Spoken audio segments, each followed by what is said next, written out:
Welcome everybody to week number 3 of the Robot Rampage League. How is everybody doing today? I see the chat is speculating already about some stuff. Razor259 says, Rampage! Yeah! Let's get things going. Burnout says, nice shirt. Yes, so even though I am a proud supporter of the Pink Chaos team, I need to remain somewhat impartial, and so I'm showing off my support for the Heavy Metal Robotics team today. Am I wearing a band t-shirt? So, yeah, let's get into today's stream. So, last week there were no judges' decisions. We don't have any judges' decisions to go over. The judges got to take a break for a week. So, this is the results from last week. There weren't too many major surprises. There were a couple come from behind wins, but the big talking point are the two ties at the bottom of the chart between Heavy Metal C Team and Kinetic and Team Eeveeon. In the final point standings for the whole league, there are bonus points awarded for the team that wins their match. They have the higher point total in the match, they get an extra bonus point. If it's a tie like these two matches were, there's no bonus points. So all four of those teams lost out on potential bonus points by not being able to secure a match win, which is the main talking point from last week. Otherwise, Team Smash is smashing stuff up again. What else is there to say? And the Armchair engineers are still sitting on the couch, apparently. So that was the results from last week. This is the current standings going into this week. HIVE and Heavy Metal are leading Division 1, and Smash and Sinister leading Division 2. Trying to see if we've got any like big time matchups going on here. I don't really think so. I think HIVE is facing the Armchair Engineers, so that's going to be a blowout probably. But yeah, let's see how things go this week. If I can get the game fired up. No random physics shenanigans, hopefully. Oh, there's going to be lots of physics shenanigans because that's how this game works. All right. So, by quirk of the way that the schedule generator works, Team Stormlab is always the first one. They start out with Firestarter, and they are against Team 10, which is the Kestrels, the Baltimore Kestrels. So we've got more Oklahoma against Baltimore here. Not a matchup that I've ever heard taking place. El Gringo, the Rammer, Firestarter, the asymmetric horizontal spinner. Leave your predictions for our first match for the week.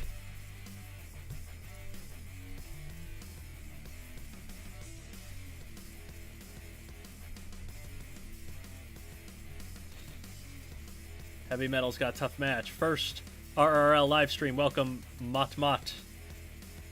Gonna have a whole week of judges' decisions. I hope not. Good matchup here. Game is realistic. It's powered by dark energy. I mean, you're not wrong. Let's see who wins this first fight. Gringo, Firestarter, Gringo. Pretty even in the chat. Oh, Firestarter got a big hit on Gringo's chassis to start off with. Although Gringo's doing a lot of damage with those spikes up front, but it's already lost a wheel now.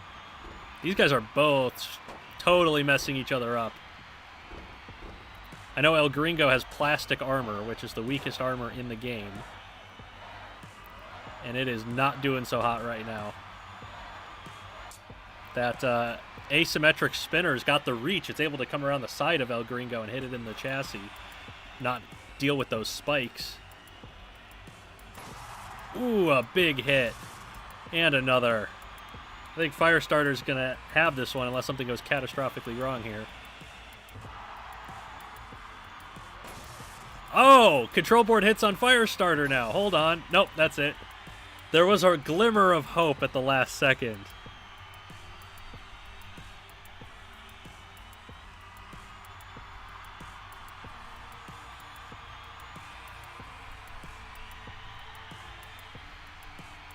Firestarter looking pretty strong so far this season. If BattleBots took damage like that IRL, they used to back in the day when their armor was like paper thin. Alright, next up is Drigger for the Kestrels, a piston poker with like a tiger claw shaped weapon. And Stormlab has Sludge, which has been throwing itself out of the arena in 4 seconds. So, Gizmo had an amazing fight. Gizmo's very similar to Sludge. It had an amazing fight with Drigger last week, so let's see what Sludge can do this week.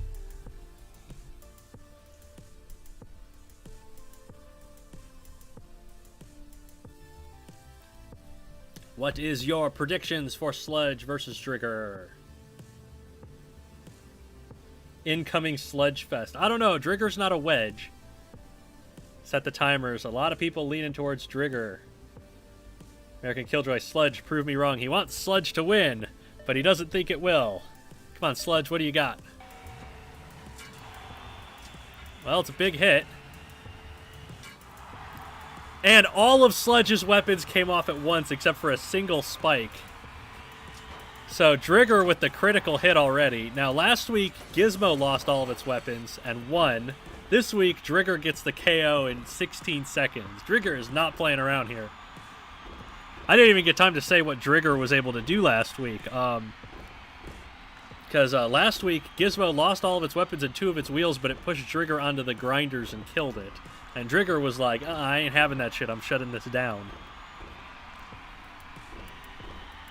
At least Sludge stayed in the arena this time.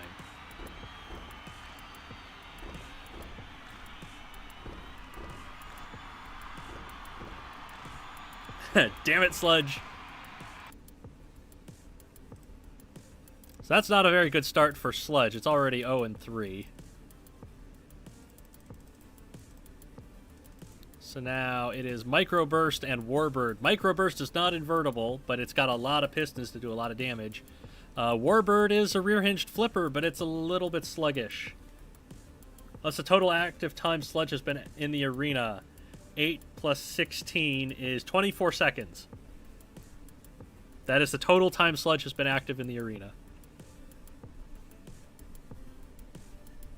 Predictions. Microburst and Warbird.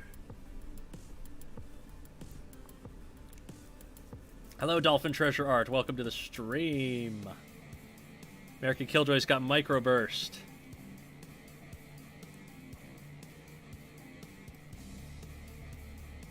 Here we go. Here we go. A lot of Microburst, but Rancid's going for Warbird, who's got an under Microburst. But it is exposing those flipping arms to the pistons. Microburst being backed into the corner now. Ooh, got a shot on the wheel. If Warbird could just get Microburst on its back, but it's really struggling. It's losing some of its defensive spikes up front. It's not able to turn Microburst over. Oh, hold on. There we go. Microburst on its rear end now. Sort of able to get free. Warbird's going to put it onto the grinder, but it's going to take a lot of damage in the process here. It is facing the wrong way for that. Yeah, leave it on the grinder is the good strategy here. Microburst cannot break the count because it keeps throwing itself back into the corner. And is this one going to be a KO or a TKO? I think it's a TKO at 1 minute exactly. Yes. Only 2 points for Warbird there. Did not quite get the KO.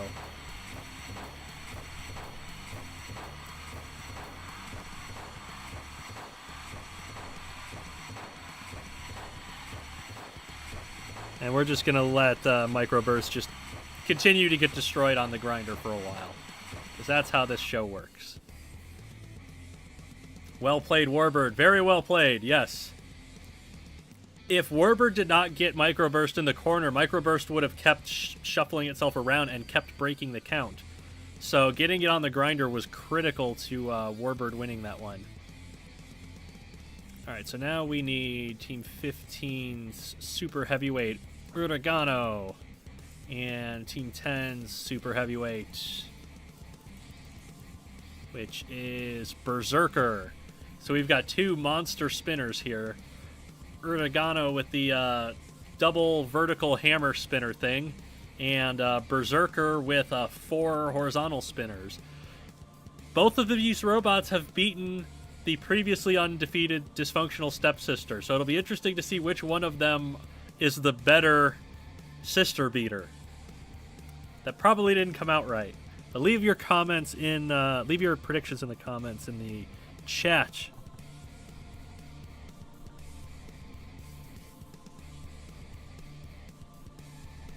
Didn't we just have a hurricane make landfall in Louisiana or something recently? Wasn't that Delta?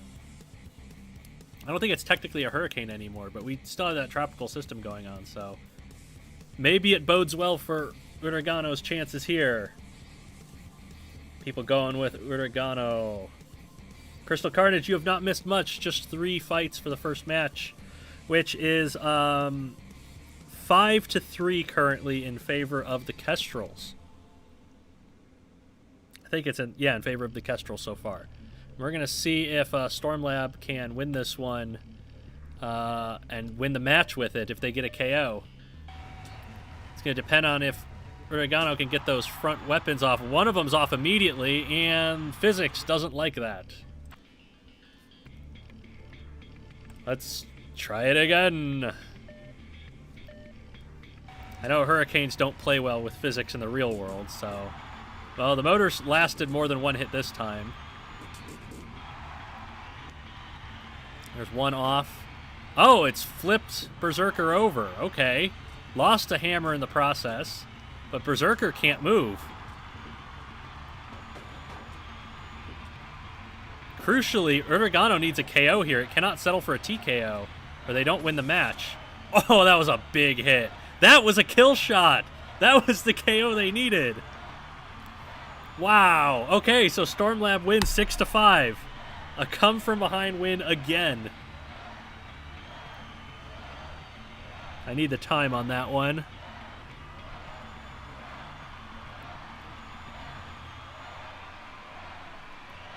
Good win. 27 seconds for Uragano, and that puts Stormlab. That is the win for them, I believe. Let's see. And Kestrels 3-2. Yes, so that's a 6-5 win for Stormlab. Great. I think that's twice in a row that Stormlab's come from behind to win their match. Very cool. Okay, up next is Team 4, Pink Chaos, with Unprettier, the kind of like pokey claw thing. And Pink Chaos is facing Team 18, which should be River City. Yes, my notes say that is correct. They have Network, which is a Sawblade spinner. Sawblades don't do big hits of damage with chunking teeth. They steadily do low amounts of damage. I don't think Sawblades can really get KOs. It's very difficult to get KOs with Sawblades because they don't do enough damage at once for control board hits. But they do slow, steady amounts of damage.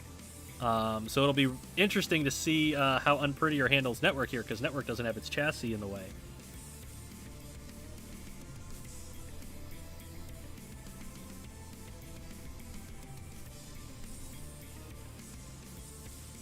Uragano making claim for Super Heavyweight MVP. Evening, Mr. Psycho. Evening, SpongeBob 64.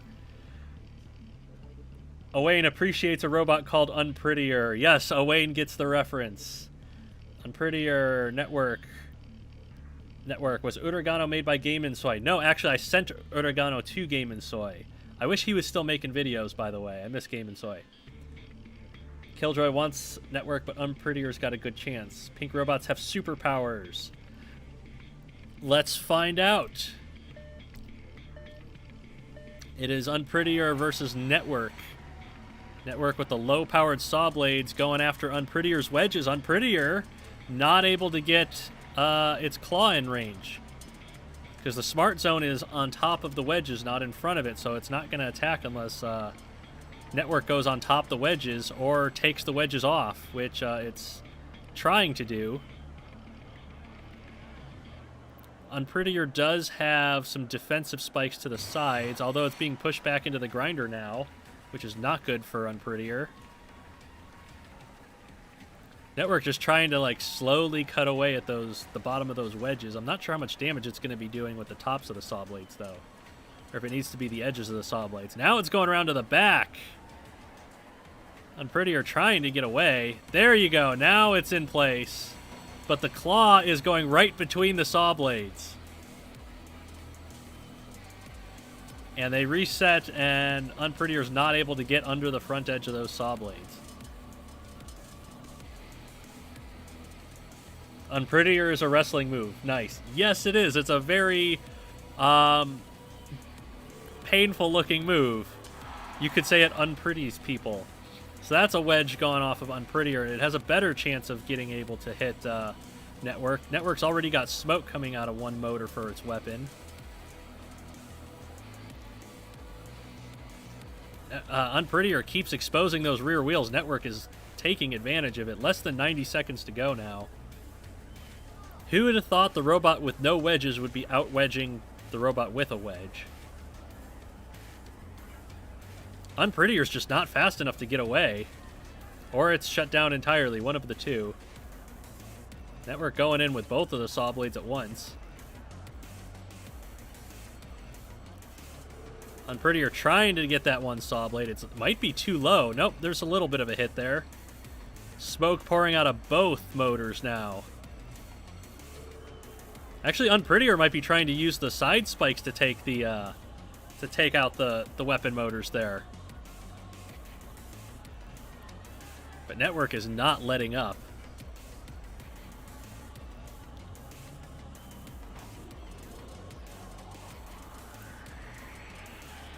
I'm amazed at how ineffective Unprettier has been in this. It's like it's getting hits on the saw blades and on the motors, and it's just not doing anything for it right now. And Network has just carved up the front end of Unprettier. This is going to a judge's decision, and I think Unprettier is probably going to come out on the losing end. Although it has taken one of the motors off finally. One of the saw blades has finally come off. But is it too little, too late? All right, judge's decision. That we will not find out the result of until next week, because I got to give the judges some time to go through all the fights from the stream. So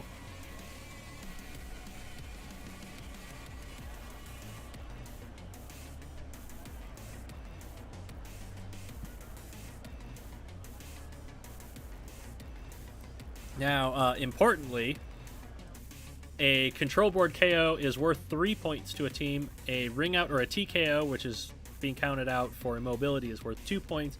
A judge's decision is only worth a single point. So the whole match is still wide open here. It could be anybody's game for the overall match win. River City is taking in Cleansing next against Pink Chaos's Overthrown. 2 front hinged flippers. Cleansing with a single front flipping arm and Overthrown with 2 front flipping arms. But Cleansing notably has spikes for its front wedge.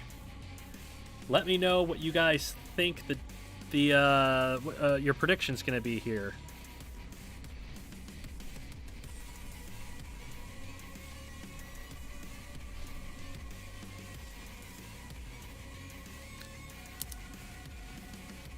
Mike, my girlfriend just said if she were to build a robot, she'd build Unprettier. Please tell me it would unpretty the opponents.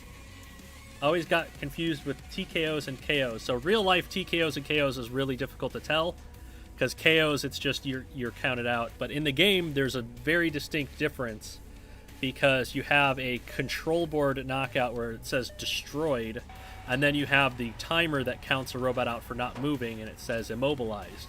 And that's the difference for how the game handles KOs and TKOs. Cleansing got knocked over and self-righted off the top of Overthrown and has done some damage to the top of it. They're both trying to get their spikes into play here. Overthrown, I think, is on top of Cleansing's front spike, so it's not really able to get a whole lot of purchase here. They're just going to dance around, although Cleansing is now going to throw its flipping arm forward and see if it can get a little bit of damage done to Overthrown. I think it might actually be doing a small amount of damage because Overthrown looks a little deformed on that side. Hello, Jose Blanco. How are you?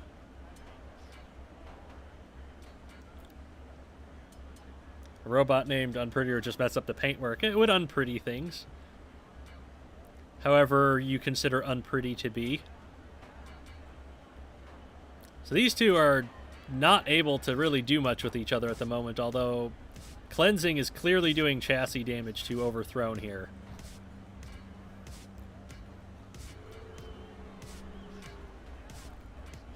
And it does have that spike wedge, so that might be doing some damage to Overthrown's wheel guards. Although Overthrown's getting a big drive out of the corner, or away from the wall here.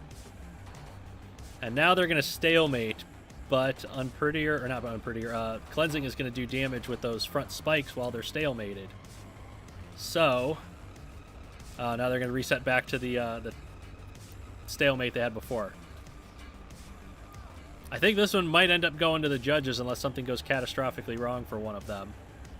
And it's looking like it's probably going to be Cleansing on top on damage, because not a whole lot of anything else has happened. Come here and get another spinning around in circles, not doing anything. Yeah, that's how Robot Arena 2 goes. That happens once in a while. These two look like Walmart gut rippers. I mean, that's more or less how their weapons are supposed to function if they're able to get under anything. Infamous RA2 Dance of Death. Yep, AI. That's how it goes. 30 seconds left, and then we can officially call it a judge's decision.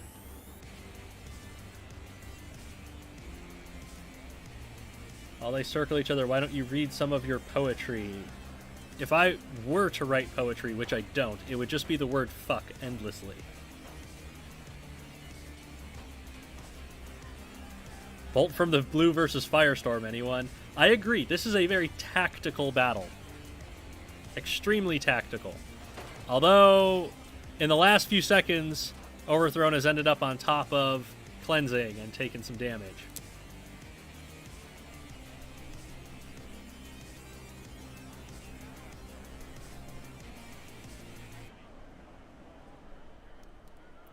So that's 2 judges' decisions, and only 2 points possible out of these 2 fights. I think they're both going to go towards River City. I don't know yet, but that's kind of the way I'm leaning on that. So it's a 2-0 match, and like Pink Chaos can get a KO and take the lead in the match. So it's wins for River City, but they're not scoring a whole lot of points here. Next up, we got Panther and Jaws of Death. Panther's a rammer. Jaws of Death has swinging clubs that come in from the side.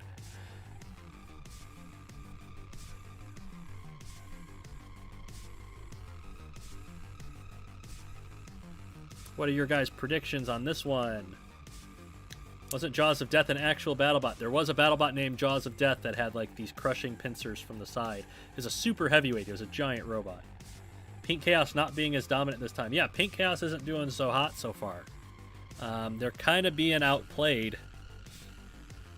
They took advantage of having their wedge to toss robots over the wall the last 2 weeks, but they don't have super fast rammers to give them a free win this time, so... Panther, Jaws, Jaws, Panther, Panther, Panther, Jaws. Let's see.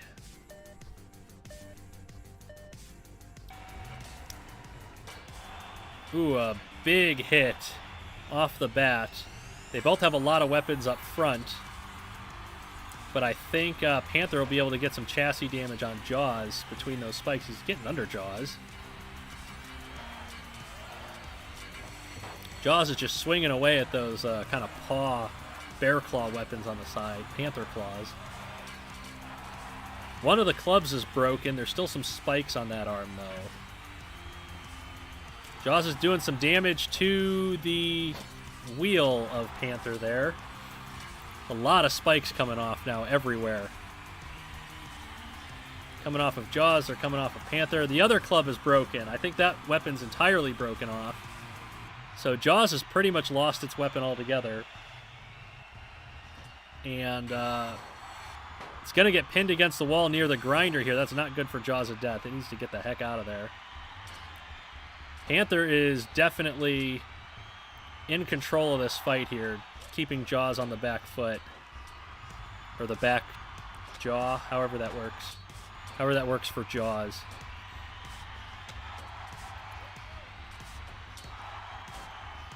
And Jaws is still getting some little hits in with that little spike that was left, but that's gone now. So it's just got those 2 defensive spikes on the sides. And it is still taking a lot of damage from Panther, who is tripping over all the debris in the arena. It's not the most debris we've seen, but it is tripping up Panthers it's trying to back up and ram. That's a control board hit on Jaws.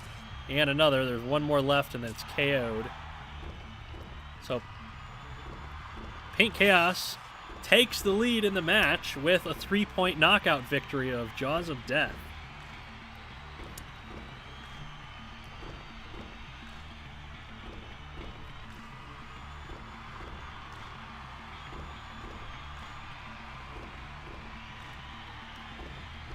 And I just need a time on that one. 1:10, thank you.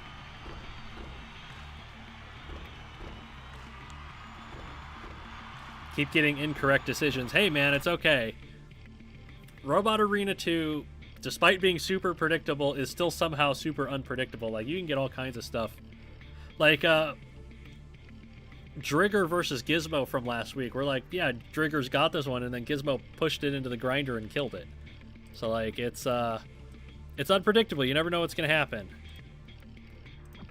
Like, Dysfunctional Stepsister being 0-2 so far. It's up against Overseer, which is a horizontal spinner with a lot of defensive parts.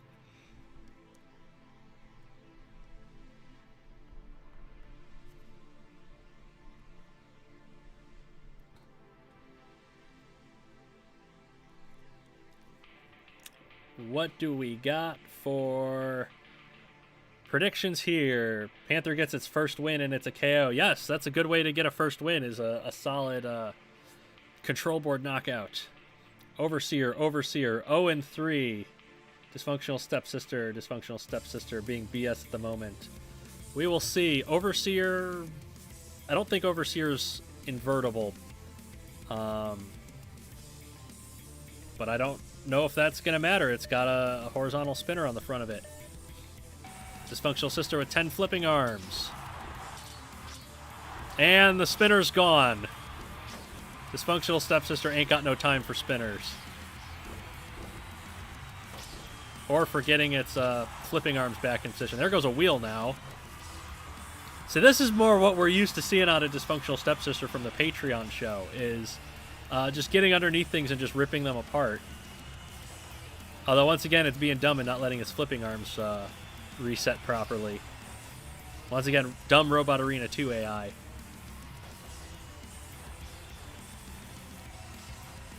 Was kind of hoping it was going to start getting counted out so it would have to back up and reset. There you go. That's a reset. More parts coming off of Overseer.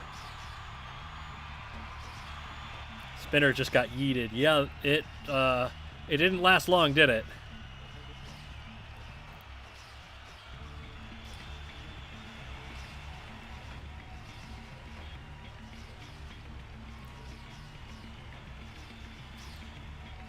Please just KO this thing. Or back up and reset, because your flipping arms are all on top of it. There you go. Ah, you blew it. Overseer must use the same bolts as Ming does for its spinner.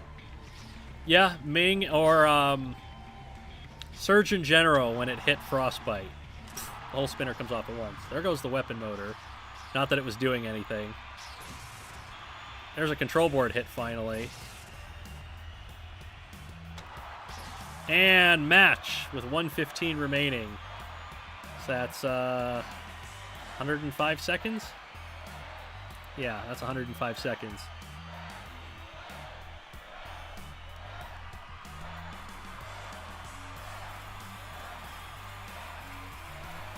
Well, Dysfunctional Stepsister finally stopped its losing streak, which is And that is a 6 to no more than 2 victory for Pink Chaos. So Pink Chaos takes the win with 6 points. Even if River City gets a 2 judges decision, those are only worth a point each. So Pink Chaos with another match win here. Up next is Team 2, HIVE, and Team 8, the Armchair Engineers. The Engineers at the bottom of the table, HIVE at the top in their division. Hi, Mr. Psycho, back from last time. Welcome, Faux Duck. Mike talking to DS like a disappointed father. I mean, yeah, it's quite dysfunctional. DS got sick of losing. Everybody's been sick of dysfunctional stepsister losing. Oh man, I had to burp. Alright, Jinx, side hinged flipper. Whipwreck, a sit and spin flail thwackbot. What are we thinking here? Because Jinx has a pretty exposed chassis, and it's a side hinge, so it needs to get Whipwreck pretty high up on the flipper in order to really get it over. And Whipwreck is super fast, so it might just knock itself over if it goes up the wedge.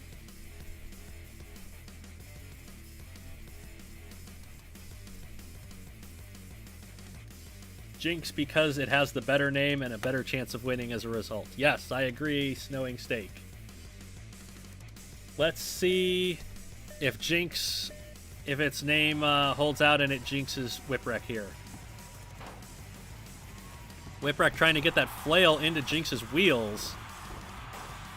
Jinx trying to get the flipping arms up to damage that flail.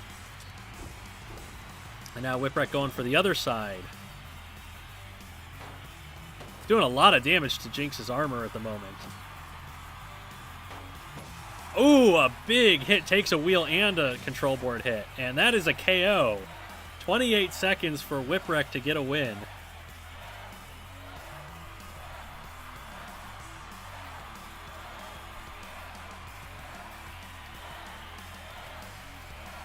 Jinx had been doing pretty well up until this point, but Whipwreck, I think it was just too quick for it. Jinx couldn't get in there.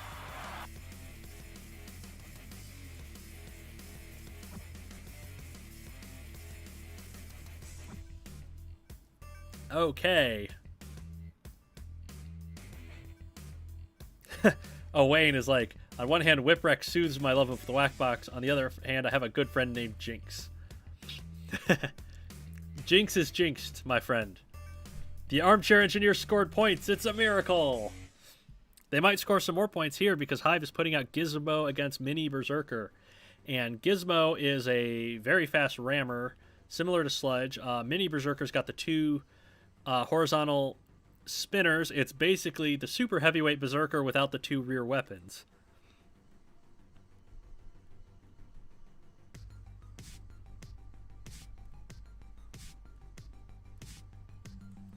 What do we think for the predictions? We have a prediction of physics glitches.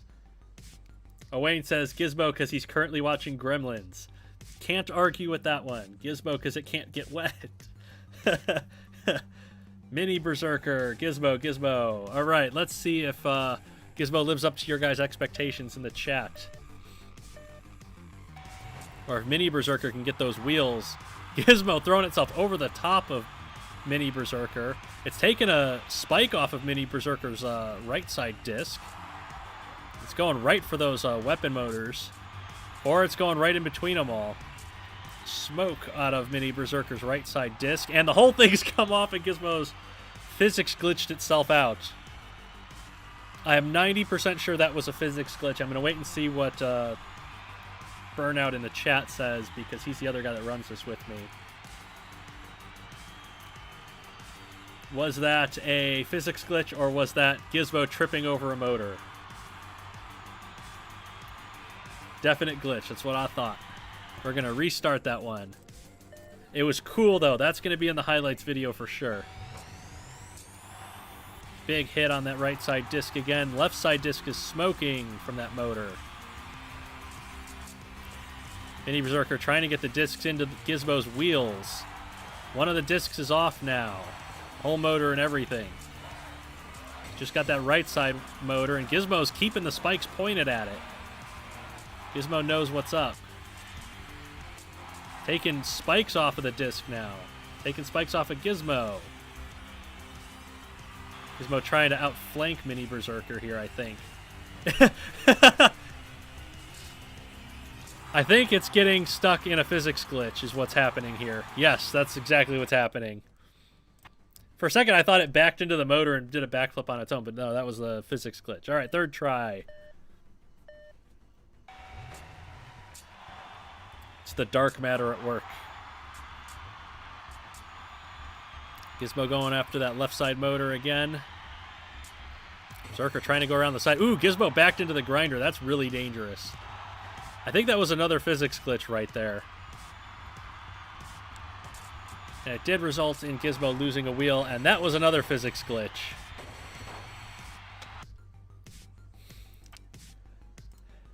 Robot Arena 2 hates when a motor is broken off. That's what's causing all these physics problems in this game, is when a motor or an axle break off. They cause robots and things to just go flying.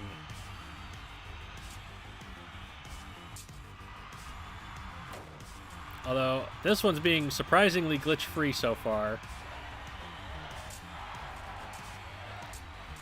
Gizmo's it's gotten all the motors off now, so now it can go right after Mini Berserker's chassis, which has taken a huge hit. And that is a KO for Gizmo. 33 seconds. Look at all these alternate timeline scenarios. I know. They all end like this.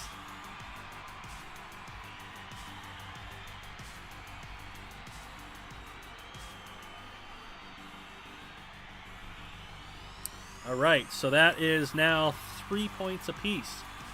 The Armchair Engineers and HIVE both have 3 points. Plenty of content for the glitch compilation, though. Yeah, we're going to have a highlights video after every week, and part of the highlights video is just going to be a collection of the physics glitches from the game, just because they're hilarious. All right, our next match, or our next fight in this match, is Mammoth and Axis and Allies, the multi-bot.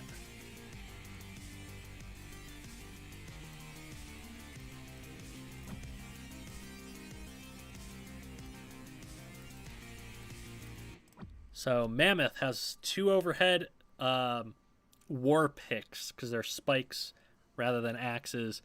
2 overhead axes, 2 side axes is what Mammoth comes with. Axis and Allies is a front-hinged flipper in Axis and a double vertical spinner in Allies. One of the things that Axis and Allies has used to its advantage so far has been to get the opponent distracted with one robot and attack it from behind with the other. That could work out for them here, because Mammoth, I think, is only 2-wheel drive.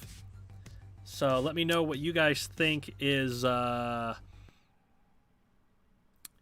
predictions here. I know how words work.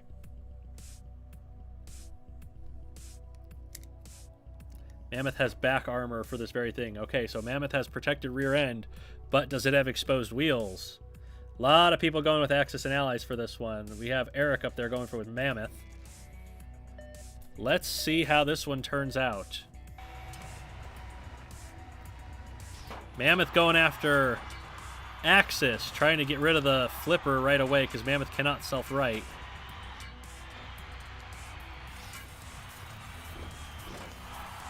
Both of the side axes have been taken off of Mammoth now. And Allies is trying to get into that wheel on the left side. Axis is making sure Mammoth cannot drive. Very good strategy here from the multi-bot team. Oh, it's going to flip Mammoth over now. Almost got Mammoth over.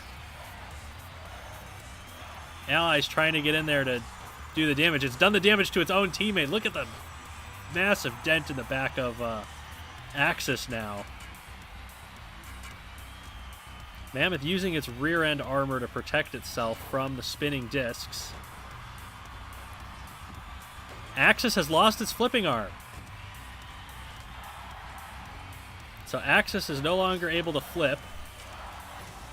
And it looks like Axis has been KO'd now by Mammoth, so it's just between Mammoth and... Oh no, Axis is still moving.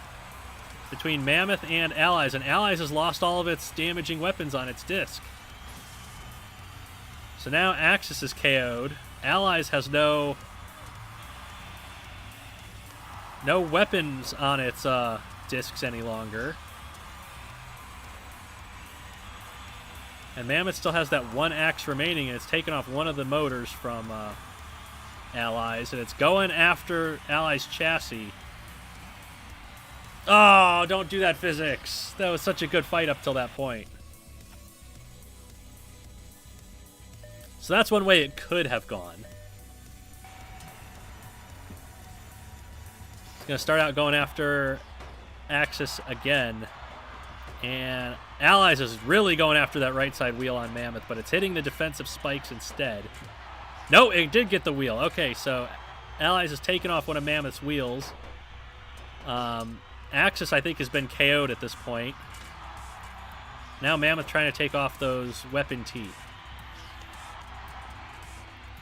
And losing its axis in the process.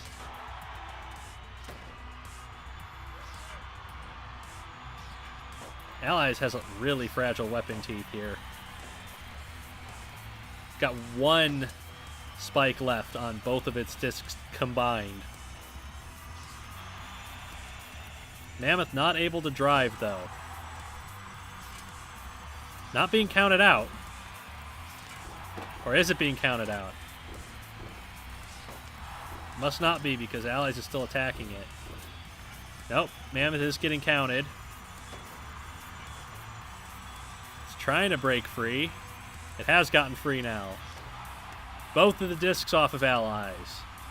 Mammoth still has two axes remaining on the left side now. RA2 giveth, RA2 taketh away. Yep, that's how the game works. Mammoth just barely able to maintain mobility and stay in the fight.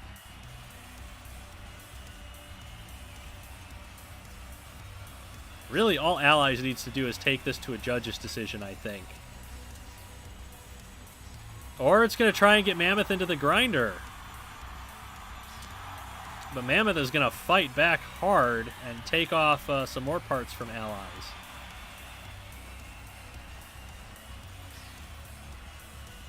Allies still trying to get it over to that grinder. Those grinders do a lot of damage.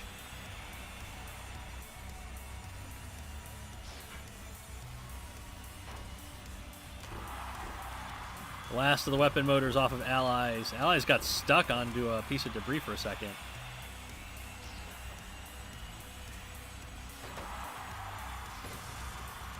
Hold on a second. Mammoth has Allies down to one more control board hit, and there it is. 35 seconds remaining. Mammoth got the KO while crippled for the whole fight.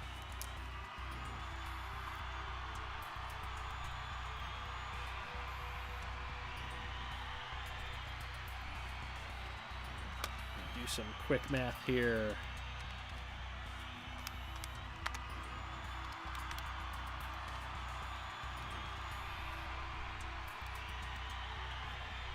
So the multi-bot, Axis and Allies, not able to take down Mammoth. What is 35 seconds remaining out of 180? I think that's 145 seconds. I think that's 145 seconds. So that was an extremely gutsy win for Mammoth. It fought so hard to stay in that fight. And the game has crashed, as it is wont to do, because that is how Robot Arena 2 works. Is it doesn't work.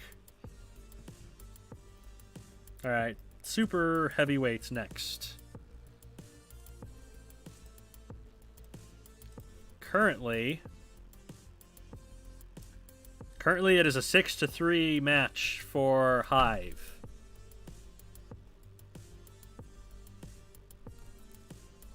So the engineers need a 3-point knockout in order to tie the match and ensure that HIVE do not get a bonus point. It being the Armchair engineers, I'm not confident in that. they've got Smashy McSmashface against Hive.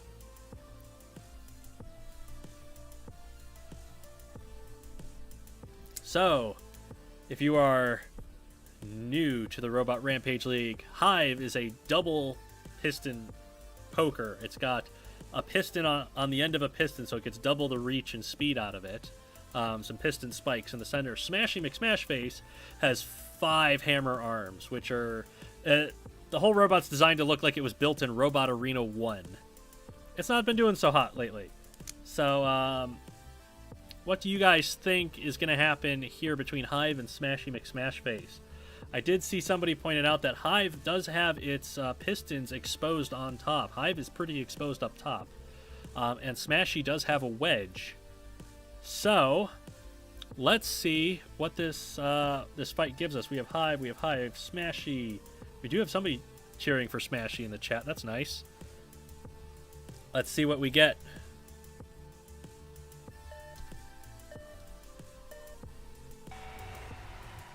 And Smashy got stuck, so we're going to have to restart.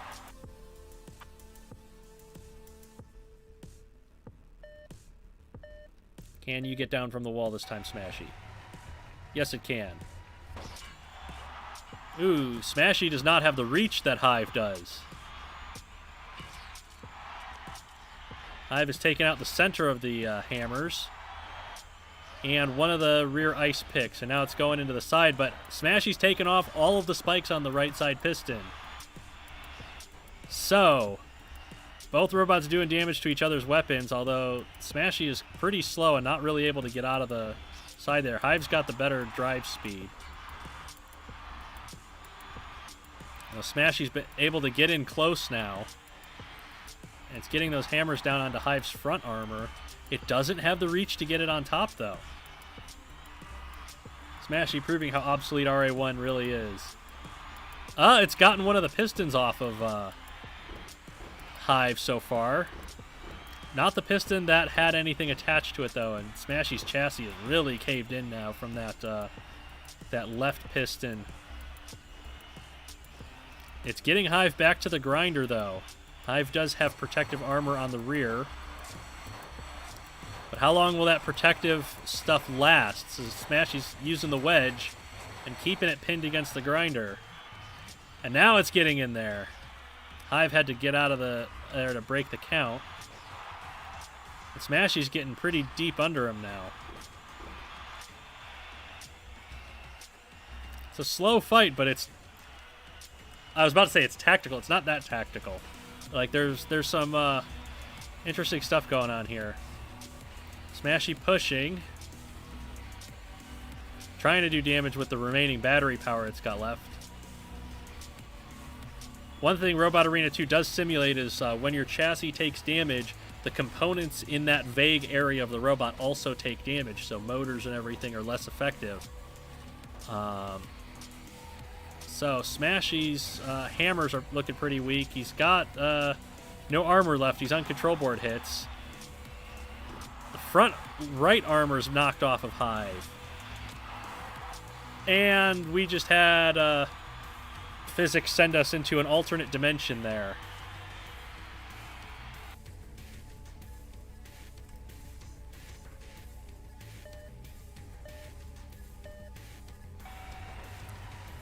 And Smashy stuck, so we're going to try it again.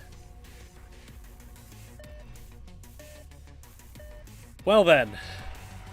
Come on, Smashy. That one extender broke off of the left or the right front of Hive, and it just like sent us to another dimension, and now Smashy can't get down off the wall. Come on, Smashy, you got this.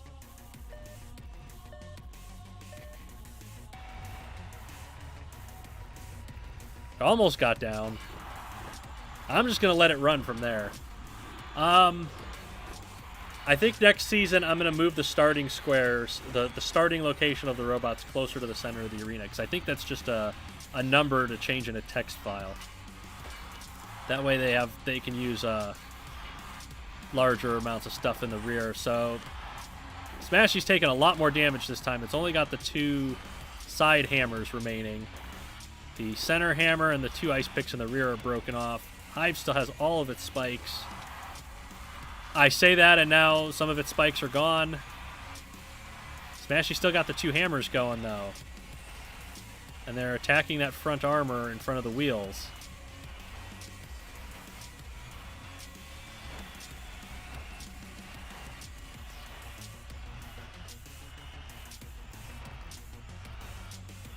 Man, that left hammer is looking so weak for Smashy right now. Oh, the right hammer's broken the head off. You ever watch BattleBots and a bot just goes to the edge of the universe? I think that was most of Son of Waiachi's fights, where just like all of physics breaks on impact. So Smashy's lost all of its damaging weapons at this point. It's just got the sticks left. Oh no, it does have 1 hammerhead remaining. It's just taken so much chassis damage that it can barely move. All of its motors and batteries have taken hits, or taken damage from that. Trying to push Hive. Hive is just going after the side of Smashy.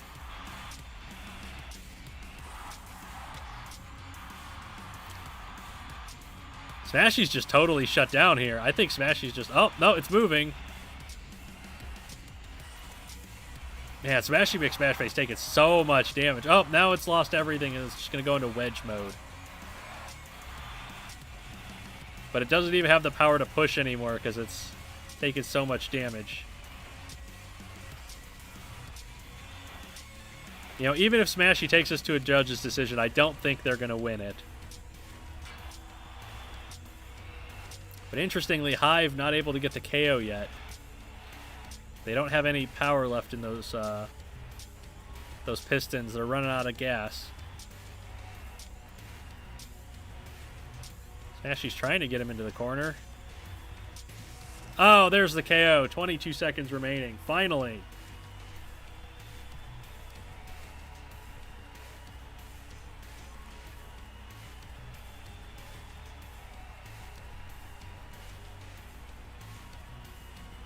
Smashy McSmashface fought bravely. That's 22 seconds remaining. That's 180 minus 22. 158? Or was it 28 or 22 seconds remaining? I don't remember.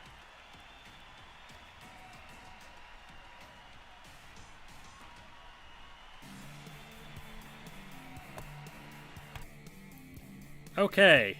So that's a convincing victory for Hive with 9 points to the Armchair Engineers 3 points. So Hive doing pretty well. It's up. They're up top. They got another 9 points, 10 points with the bonus point. That's really good. When I was testing this format out,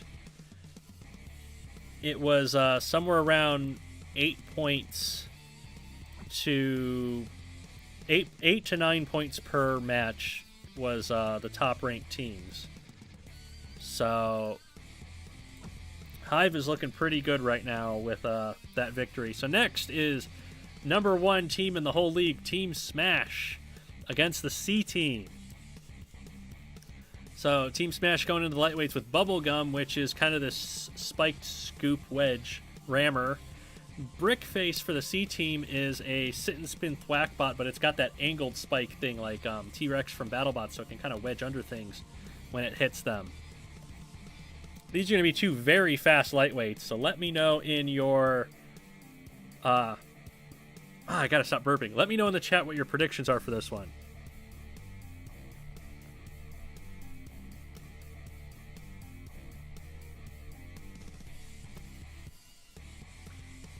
Team Smash the real deal or fake news? Well, they had a perfect match against the Armchair Engineers, and they've only lost 1 out of 8 fights so far. So let's see how Team Smash with Bubblegum does in this one. We got everybody going for Bubblegum so far. We will see. I think it's unlikely for Brickface to take out Bubblegum's weapon, but Bubblegum's knocked itself upside down, and it is not invertible. And it looks like Brickface is going to do the dumb AI thing, trying to attack it. It has knocked Bubblegum free. And it's going to do the dumb AI spin some more. We'll see if Bubblegum gets counted out here. And it is. So that is a quick 2 points to C Team over the #1 ranked Team Smash.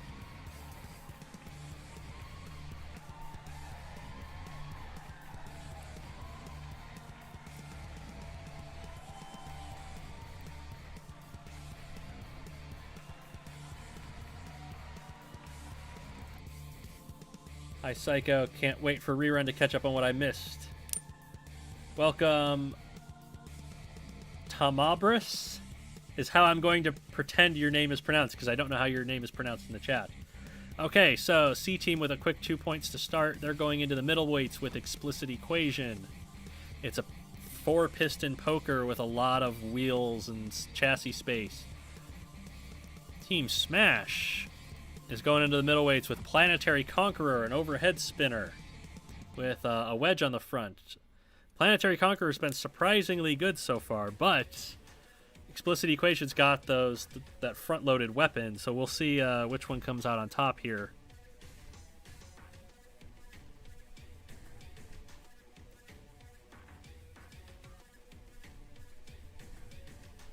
What are your predictions for the piston poker versus the overhead spinner? Burnout says possible fight of the week. You know, we've been surprised with a lot of the fights. Like, the last 2 weeks, the very last super heavyweight fight of the stream was among the best fights, which might happen this time. Tough to call. Let's do some math. Explicit. Everybody going for the piston poker of Explicit Equation over Planetary Conqueror. Battle of the unnecessarily long names. Oh, the big hits that Explicit Equation has gotten. Although Planetary Conqueror's gotten some big hits on the side of Explicit Equation now, too. Which one can take the chassis hits? Looks like... Oh, Planetary Conqueror's dead. What a kill shot. I didn't even see how long that was. Was that 19 seconds?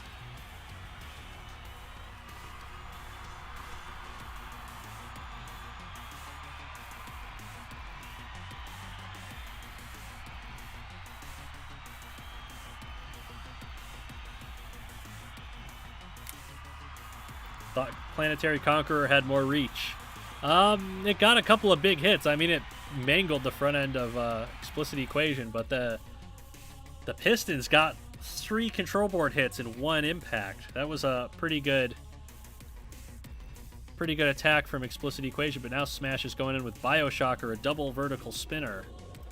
We'll see what C-Team's response is in the heavyweights, and that is Steel Dragon 2000 with the bitey grabby things, which can be crucial because Steel Dragon 2000 was getting under robots and turning them over last week, and I don't think Bioshocker's going to be invertible with the vertical spinners. Let's see what your predictions are as I write this down.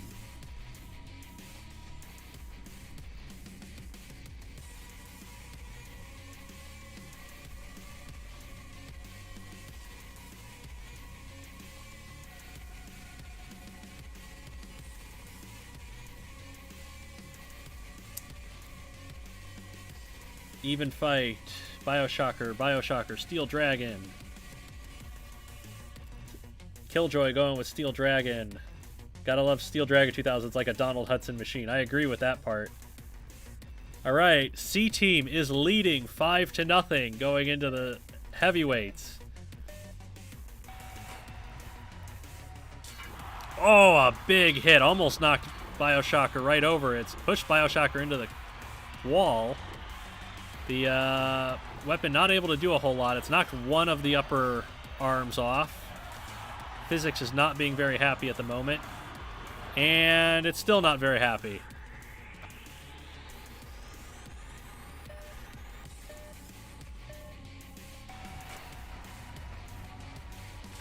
Alright, trying this one again.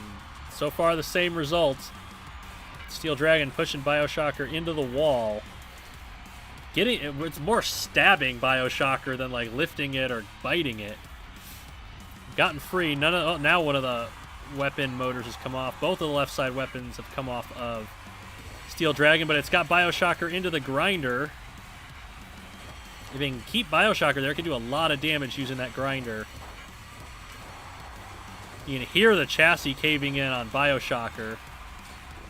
It's knocked the front armor off of Steel Dragon 2000, and I think that was a physics glitch. Yep, yes it was.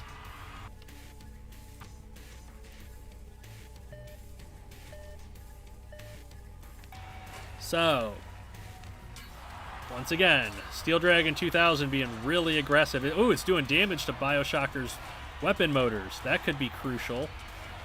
Oh, Bioshocker gets under Steel Dragon now with the weapon. It's just going to rip the bottom of Steel Dragon apart. Steel Dragon's taking some of the defensive spikes off the front of Bioshocker. And it's taken off one of the spinners now. So, physics, why do you do these things? This was a good match.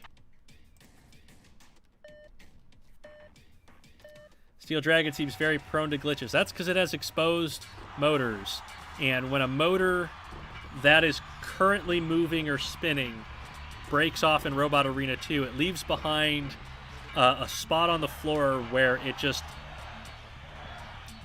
it puts force into the robots that drive over it and just sends them going in directions. The Havoc physics engine is not very good. It gives me PTSD, like Bioshocker's currently getting with one of its spinning discs already taken off by Steel Dragon 2000 here. Although Steel Dragon's lost one of the lower motors, so it's not going to be able to get under Bioshocker as easy. It's lost the right side altogether now. Bioshocker's remaining spinner is gone. I was about to say it was heavily smoking, but it is gone. Bioshocker's totally lost all its weapons. And now it's been yeeted. Come on! Robot Arena 2, you dumb piece of shit.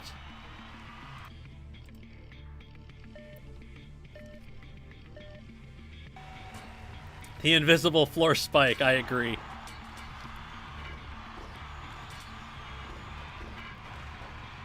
So, I don't think Steel Dragon 2000 can drive inverted. It cannot. So, Bioshocker's got Steel Dragon upside down. I think that's going to be the match. Unless there's another physics bomb here.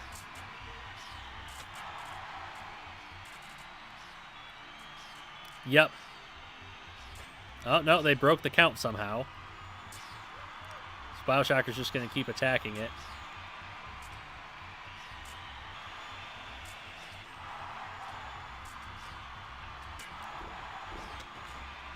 There goes all of Steel Dragon's rear armor. Now, does this count as a pin even though Steel Dragon can't self-right? 56 seconds. Does that count as a pin or not? Because Steel Dragon can't self-right.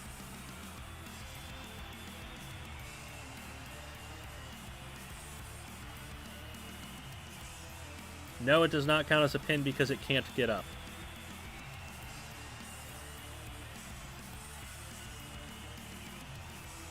No pin, legit TKO. I'm leaning towards legit TKO. Because even if Bioshocker backed off, it wasn't going to be able to self-right. So, that's a TKO in 56 seconds for Bioshocker.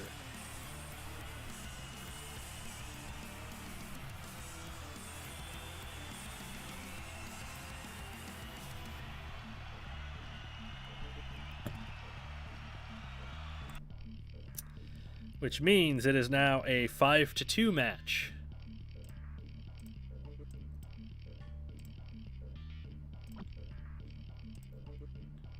Team Smash is looking to get another KO to tie the match. And we have id, which has 4 pistons, I believe, with a bunch of spikes on them, and then Hyogini, which is a rammer with a bunch of spikes. How do we think it's going to go? 8-wheel drive versus 4, bunch of spikes versus bunch of spikes, pistons versus stationary.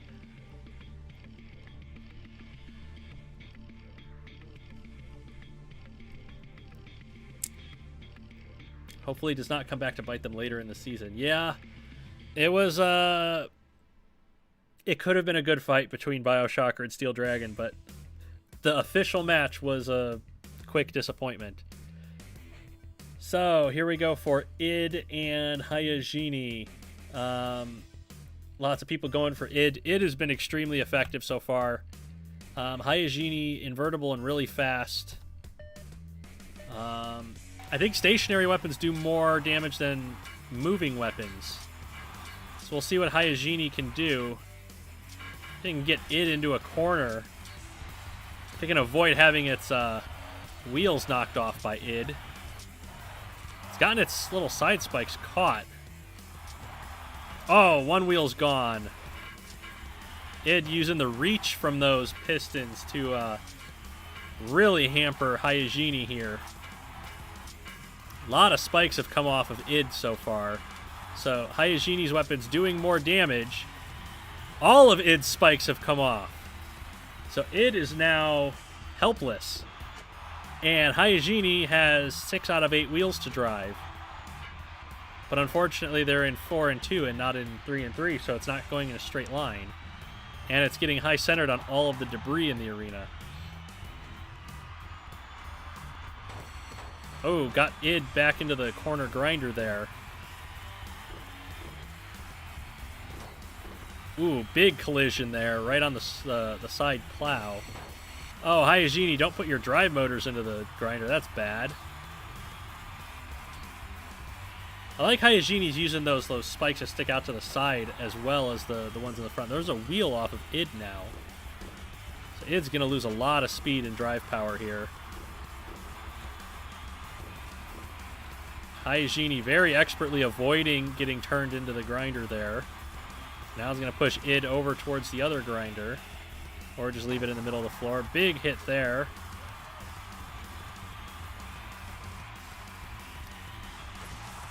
Another control board hit. I like that id is still trying to be aggressive even though it can barely keep up. There we go. 1 minute and 7 remaining. A KO for Hyagini. And a victory for the C team.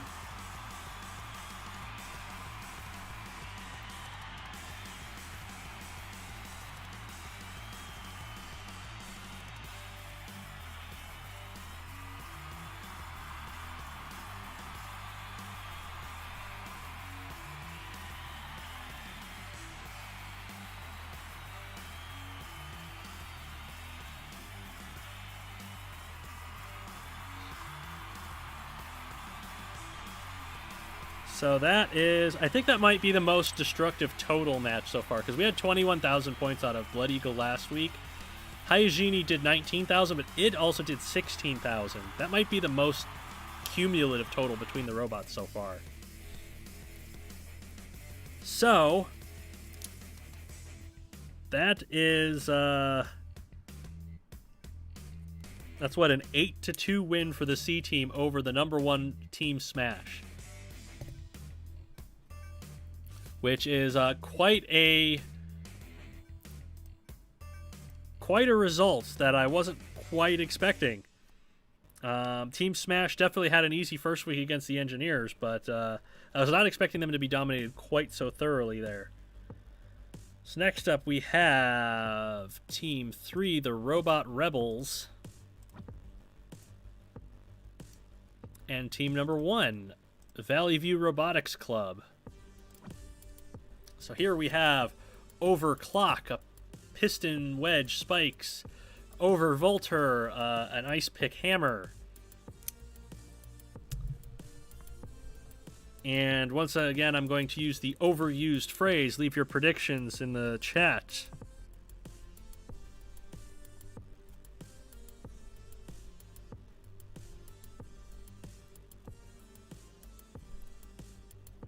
Going Overvolter, American Killjoy says. Overvolter's been really good so far. Deadliest axe in the league. Battle of the Overs. We had Overseer earlier, too. Let's see what Overclock and Overvolter got for each other here. Oh, Overclock got caught on the floor. Using that piston to destabilize Overvolter, but Overvolter trying to knock that weapon off. If it gets that T extender, it's going to take the weapon right off. It's knocked 2 of the spikes off.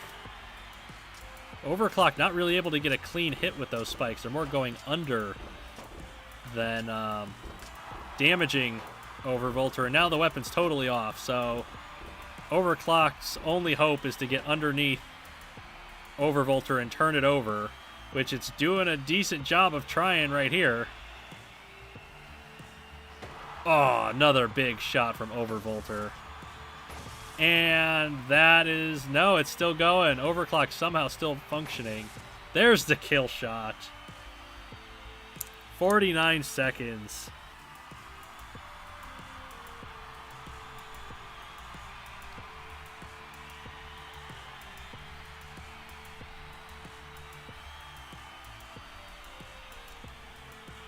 Look at that. Overvolter with another very convincing knockout and another 3 points for Valley View.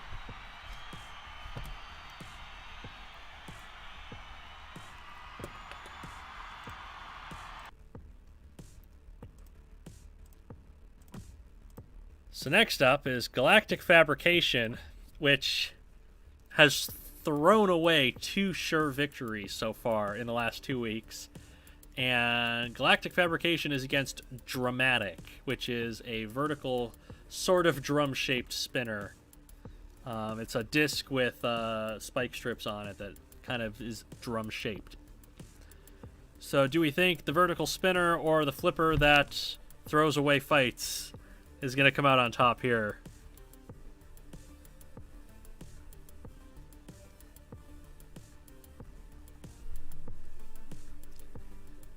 Going for the memes and saying Galactic fabricates a win for Dramatic.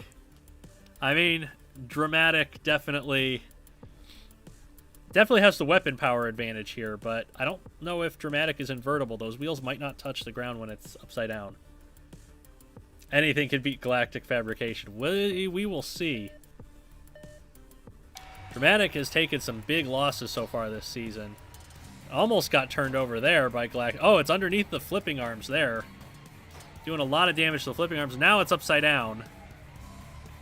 Galactic Fabrication going to push it over to the grinder, where Galactic Fabrication lost its last fight with, what was it called? Iron Curtain. It's lost one of the flipping arms to the drum so far. But I think it's pinning Dramatic in place here, is what's happening, and I think we're going to have to restart this. Oh no, they broke free. Oh, big collision there. Galactic Fabrication with only half the flipping power now, and that flipping arm's taking a lot of damage from the drum here. Which is a great strategy by Dramatic to keep in close and just do steady damage to that flipping arm while it's stuck. And there it goes. The flipping arms are off, and now Dramatic is gonna KO Galactic Fabrication in 63 seconds.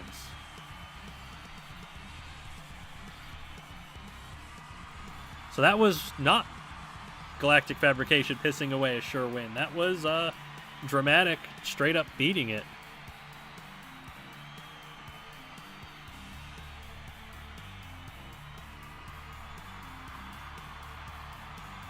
That was a good fight, actually. Yeah, that was a pretty good fight. I kind of liked how back and forth it was. Galactic Fabrication had the right idea to try to kill Dramatic on the grinder, but it wasn't able to keep it there. So that match is now tied 3-3. So it's anyone's match going into the heavyweights, where it is Zika, a flipper, against Cinnamon, a scoop-shaped ramming wedge thing that is not invertible.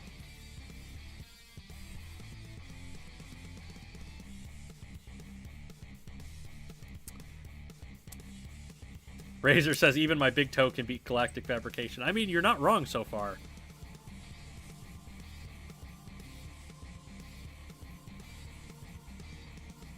Right, so we got lots of people going for Zika. One person for Cinnamon so far. Let's see how it turns out. Zika's not been doing very well so far, and it doesn't really have anything to damage Cinnamon with. But it does have the flipper. And it has gotten under Cinnamon, and then it just kind of fired into the abyss there. Ooh, almost got Cinnamon over that time. Oh, now it's put itself on top of Cinnamon's scoop. Cinnamon's going to push it into the wall. Zika's not fast enough to keep up. Oh, a good toss there. It got Cinnamon over. I'm going to toss it again for good measure. Oh, but I think they put it back on its wheels now. Oh, they're going to make sure it's upside down, and they're going to put it on the grinder for good measure. Leave it alone, Zika. It's already dead. Don't piss away a win like Galactic Fabrication does.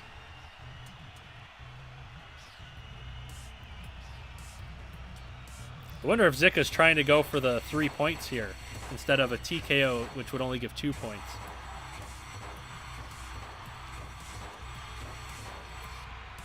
Which one of them's up against the grinder? Is that Zika that was up against the grinder? Can't tell. Zika is just wasting time is what it's doing. Although it might be able to draw a count out here.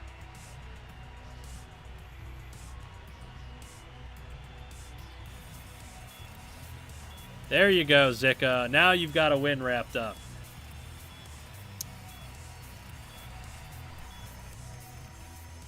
$121 remaining, so that is 99 seconds.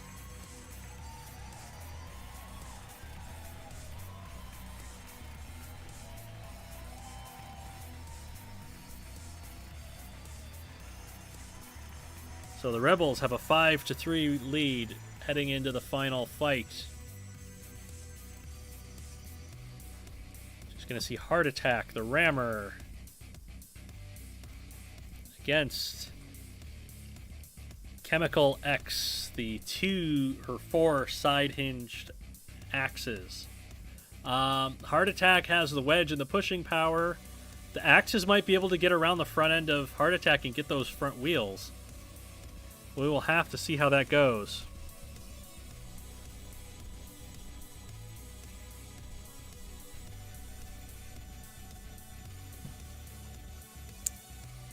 So, Heart Attack or Chemical X for this one? People going with Heart Attack, people going with Chemical X. Bato1 has made it for once. What have you missed? You've missed a couple of good matches, and we are in a 5-3 matchup with a final fight remaining between Robot Rebels Heart Attack and Valley View Robotics Club's Chemical X here, and if Valley View can get a knockout, they can win the match, but they have to have a knockout. Otherwise, the Rebels will win or they will tie. Chemical X is trying to get those axes into play. They're kind of hitting Heart Attack's defensive plow there. Heart Attack obviously with the better pushing power. Oh, there! They have gotten around to the side and gotten a wheel off. So now Heart Attack is really crippled. Chemical X has lost 2 of its axes, I think. It's broken one of the wedges off of Heart Attack now. So it's gotten the wedge, it's gotten a wheel, and it's gotten its front armor plate off. And we got to restart it now. Fantastic.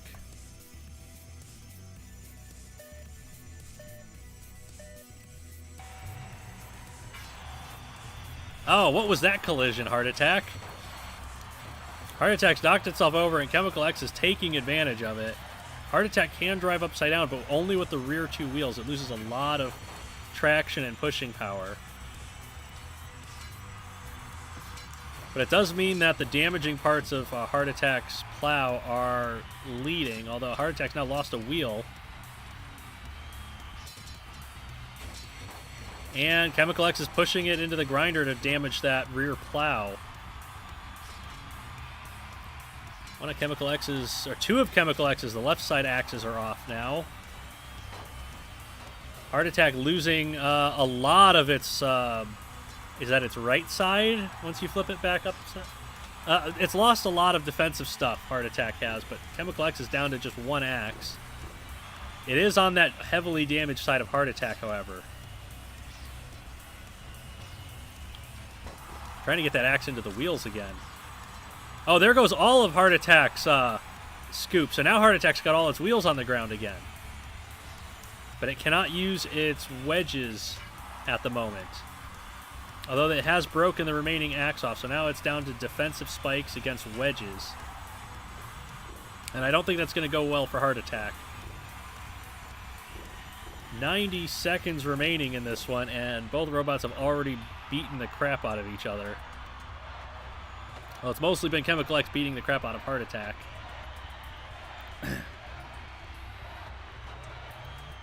Heart Attack smoking from the damage to its chassis now. Ideally, it wants to get Chemical X into a corner. It's lost another wheel, but now its drive is even, so it should be able to drive in a straight line again.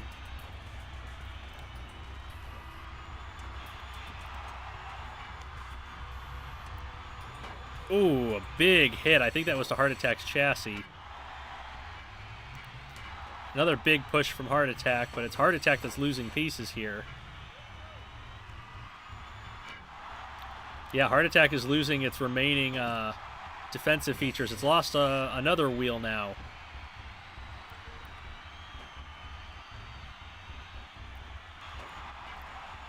More hits from Chemical X's defensive spikes.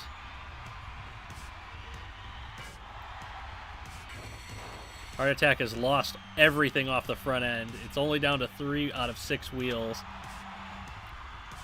15 seconds remaining. Another wheel comes off. Chemical X trying to put the exclamation point and get the 3 points. It needs 3 points to win, and it's done it! With like 9 seconds to go, Chemical X got the KO, and crucially, the 3 points that win the match for Valley View Robotics Club. That is a 6-5 win. That came down to the wire. Wow.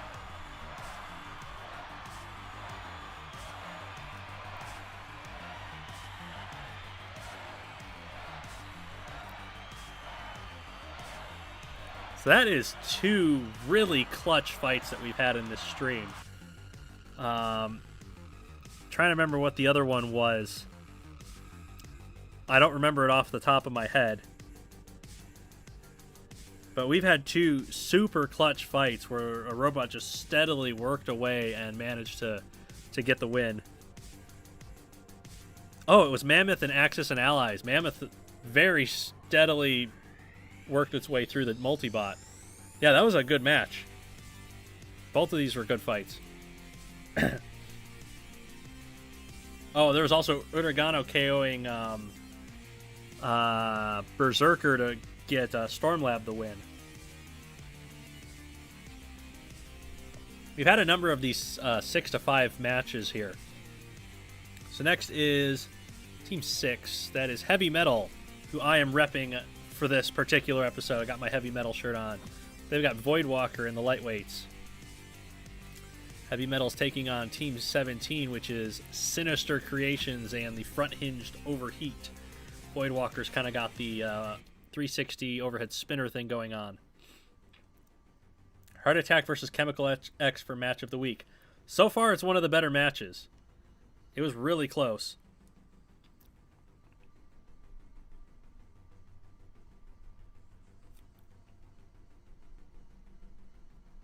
So now another Overheat, and Voidwalker. Who do we predict? Tamabris loves the crowd noise. Yeah, the game's got some good sound effects. Wish it had a few more sound effects so it's not just the same sounds, but yeah. Voidwalker, Overheat. Yeah, I'm leaning towards Voidwalker on this one. Overheat's got a lot of side to hit, but I don't think Voidwalker is invertible. And Overheat is a front hinge flipper. So it's gotten Voidwalker stopped. It's taken a big hit in the process, but it has gotten Voidwalker stopped. It tried one flip. Voidwalker just steadily doing damage. So far, Overheat being the aggressor. Looks like it's paying the price for it so far. It's taking a lot of damage to that side. But if it can get Voidwalker over, almost, that could be a quick TKO if they can get Voidwalker over. And they've almost managed it. Voidwalker's spinning. Oh no, they righted them. They tried to toss him against the wall. They've done it that time. Voidwalker's trying to get itself over by spinning around. Overheat. Absolutely dominating Voidwalker once it got it up and over. And it's getting control board hits now. And that's a KO against the Grinder in, 69 seconds. Nice.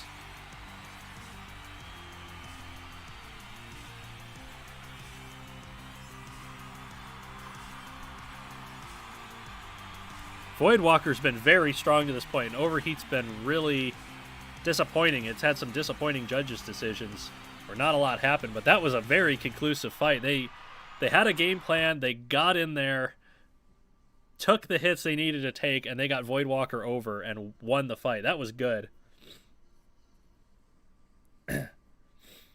Hot stuff from Overheat. Very nice stuff from Overheat. So then Sinister brings Cycloid to the middleweights. Heavy Metal, I think, has a multi-bot for the middleweights. Yes, Heavy Metal has Heartbreak and Seance, which is a piston poker, which is Heartbreak, and a rear hinge flipper, which is Seance. And Sinister is bringing Cycloid, which is double side axes or war picks. Cycloid invertible, so the flipper will not KO it. And it's been pretty destructive. It had no problem destroying the heck out of Iron Curtain in a previous fight a couple weeks ago. So what do we think? Multi-bot or not?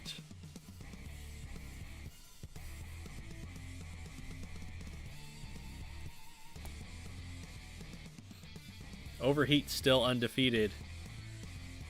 Overheat's been disappointing even though it's undefeated, but here we go. Multi-bot in the middleweights. Ooh, big hits to Heartbreak's side. Seance coming over to try to save him.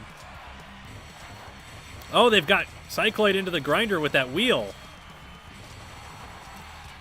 The multi-bot taking off Cycloid's wheel using the hazards.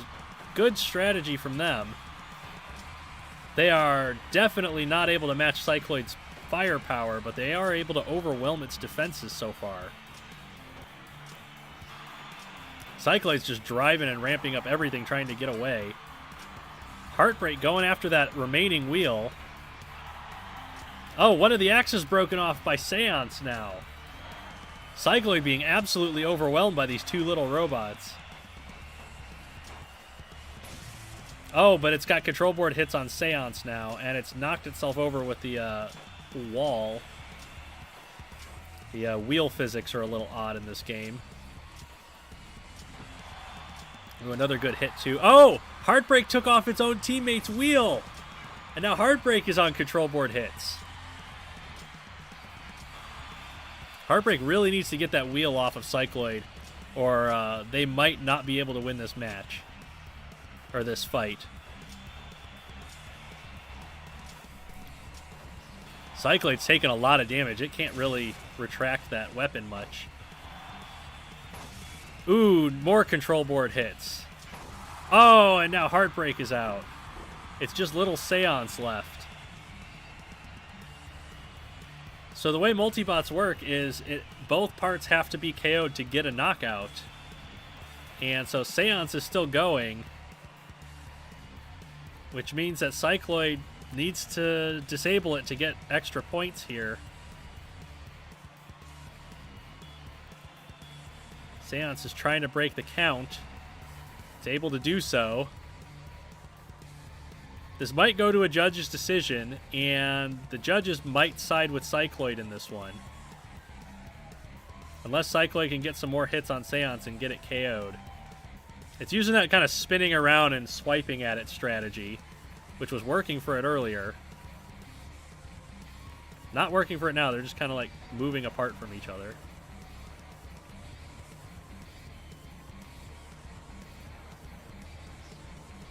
Ooh, took a swipe at it there. There's the KO shot. Okay, finally. 22 seconds left. 158. That was another one of those like really gutsy, hard-fought wins.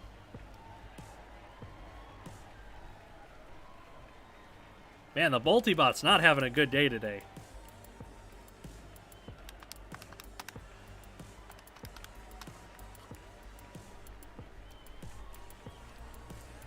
They got Cycloid's wheel off early, but Cycloid was able to outlast them with the superior firepower. Good fight. Okay, so it is Heavy Metal on the left, going in with Vacuity, which has not done well with its axe, and Sinister going in with Omnipresence.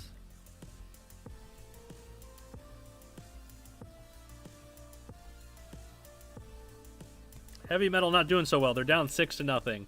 They need Vacuity to get a win here. So Vacuity has a battle axe and a lot of defensive spike work up front. Omnipresence is a sit and spin flail spinner, so it's able to attack from the side because it's got a huge range.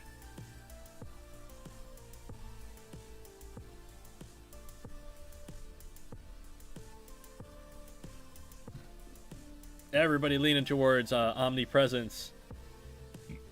Although Burnout points out that Vacuity's defenses might actually help it out here. If it can break those flails off and reduce Omnipresence to a rammer, which we have seen other robots manage. So Omnipresence is able to keep Vacuity at bay and not... Oh, it got the wheel off. Vacuity's axe is not able to get in there.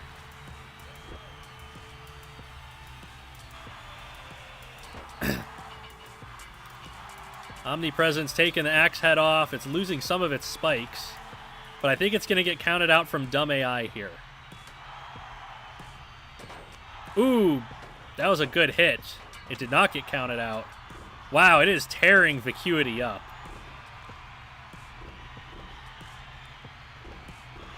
Vacuity has nothing. It's just like flailing. Oh, and it threw itself on the grinder now trying to get away. Omnipresence going after that other wheel now.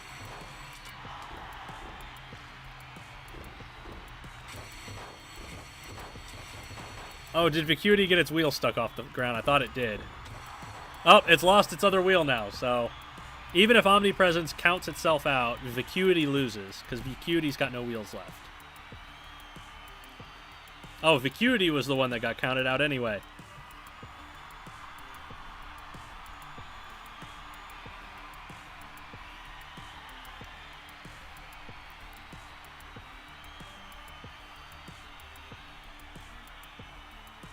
Well then, that was pretty decisive. What was the time on that one? 95 seconds, didn't catch it. That's all right, we'll get it later.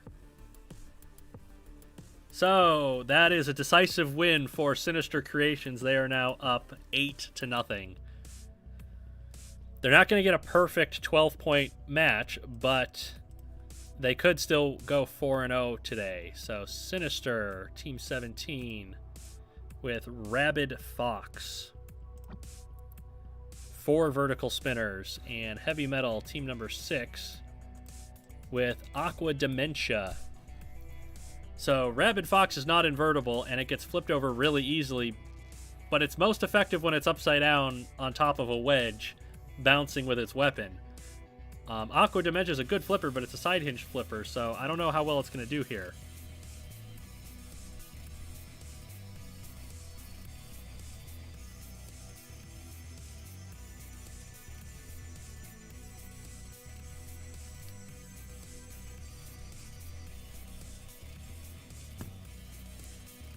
Yeah, lots of people going for Aqua Dementia.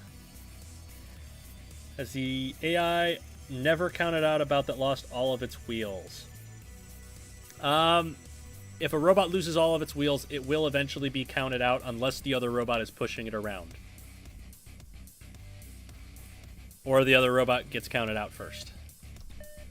So here we go, Rabid Fox and Aqua Dementia. Rabid Fox is really good at falling over, and that's exactly what it does, and now it's digging into the top of Aqua Dementia, who is trying to get those side hinge flippers in there.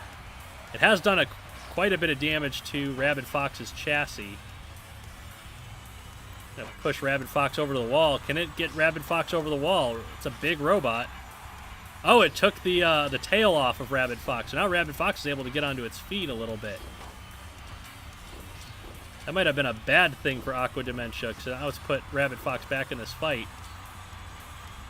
Then again, Rabid Fox can't fight back when it's not upside down, apparently. Oh, Aqua Dementia lost a wheel to the grinder. Rabid Fox has already lost a wheel. Aqua Dementia taking hits to those flipping arms. Ooh, control board hits on Rabid Fox, but it's taking flipping arms off of Aqua Dementia. It's got one left.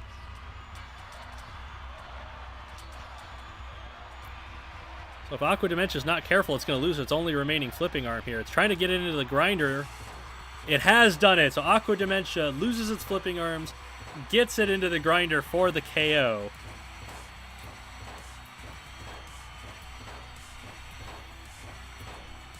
Good strategy by Aqua Dementia there. I think that was 71 seconds.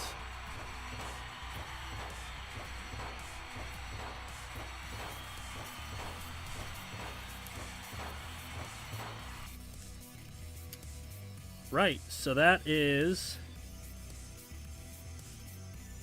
8-3. At least Heavy Metal was able to claw back one win with Aqua Dementia, which is kind of their big point-scoring robot at the moment. All right, Team 5, the Indiana Robotics Alliance. And Team 7, the Moscow Mantines. Indianapolis versus Moscow. So Indiana's bringing X Factor, which is kind of an underslung horizontal spinner.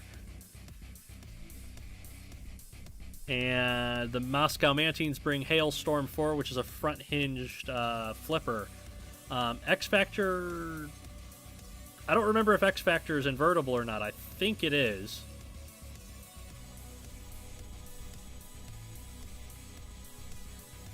But it definitely... X Factor definitely has more firepower than Hailstorm brings. But if it takes a hit to that weapon motor, X Factor could be done. What did the fox face? Screeching noises. Heavy Metal's a tough team. They'll come back better next week. We'll see. Part of the reason I like this league format is you get so many different type matchups. Rock, paper, scissors matchups with each new team. Oh my goodness! Hailstorm with the sniper shot! What a hit! The Mantines had a bad week last week. They were looking for something positive, and what could be more positive than that sniper shot right off the bat? Oh my goodness. Just straight up neutered the Indiana's Robot X Factor. Now, I think it was a physics glitch that put Hailstorm upside down, so I'm going to have to restart this.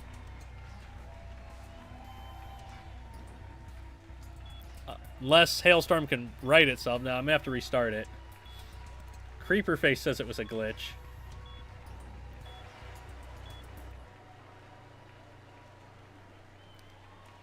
What do you guys think? Was Hailstorm flipped over by a physics glitch or not? Didn't see, too busy typing.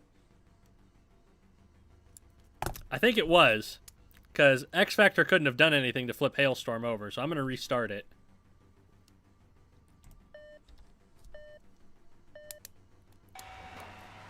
Let's see if they can repeat it, if lightning will strike twice, and it will not.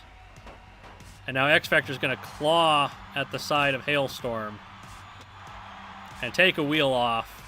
This is not going Hailstorm's way this time at all. Trying to get that flipping arm in there to knock that weapon off. But I think X Factor's going to get the win here. So disappointing, physics. Why do you have to do these things to us?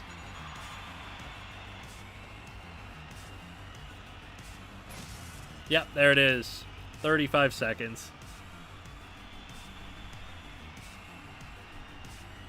That was such an amazing fight last time, and we got. I hate when physics does this to us, because you get an amazing fight and it gets replaced with this boring nonsense.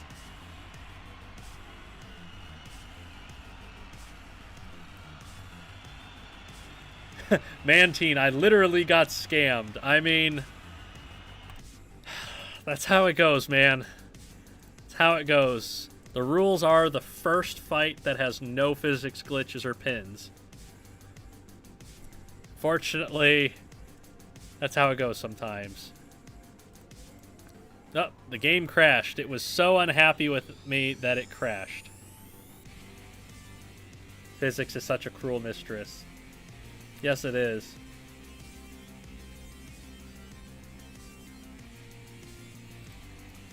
Alright, let's get this back going. Indiana going in with Iron Curtain. And the Mantines are going in with OMG, it's Dollar Store Razor. So Iron Curtain is a big defensive wall with a piston spike that comes down. It can hit wedges. OMG, it's Dollar Store Razor has the spike that comes down. It also has a rear hinge flipper in it. It kind of does a biting motion. So Razor can flip Curtain over here and actually beat it, because Iron Curtain is not invertible.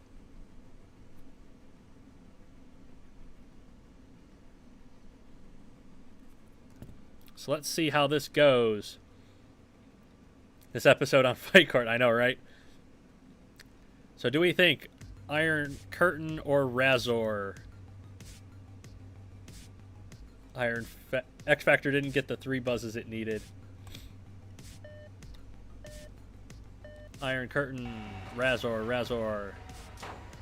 Ooh, big hits to Razor's wedge. Razor is attacking the piston, I think. It's hard to tell what Razor's hitting. Might not be hitting it at all. I can't even tell. But it has taken a lot of damage to the wedge. Oh, but now it's under Iron Curtain. It's not gotten the flipping arm under it, though. But now it is attacking that front wedge. If it can damage the piston or knock the piston off, Razor could disable its weapon entirely. And it is completely controlling this match. Oh, all of the weapon and all of the front end armor came off. I was not expecting Razor to just crush through it like that. Wow. And now it's holding it in place and is pinning it. Or is Iron Curtain stuck with its wheels off the floor on the debris? I don't think Razor's holding it. I think it's stuck on the debris. Hold on. I think that might be a legitimate win. Because its wheels still have not hit the ground yet. And it's not up against Razor. That is high-centered on debris. Yeah, that is a TKO win for Razor.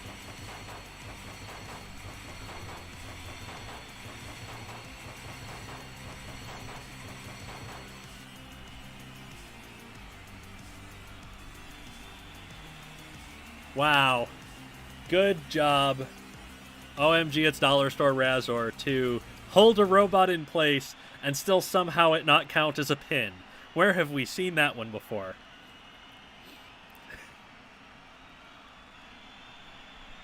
Big old question mark on how long that took, because I didn't catch what the time was. So that is 2 points to the Mantines. Currently it is 3-2 in favor of Indianapolis.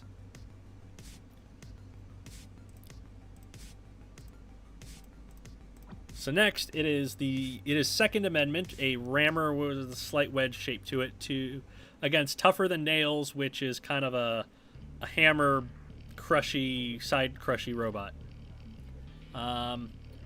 Tougher Than Nails, it's got a lot of weapon power up front, and it's going to be hard for Second Amendment to get to its back end. And Tougher Than Nails is invertible. They're both invertible, so I don't know. This is going to be close. This might go to a judge's decision depending on hazard usage. 55 seconds on the Razor fight. Thank you.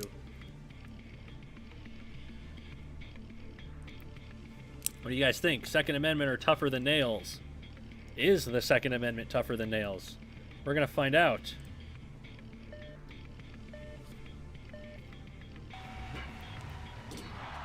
Oh, so Second Amendment throws itself directly into the hammers, which have just straight up broken the side armor off.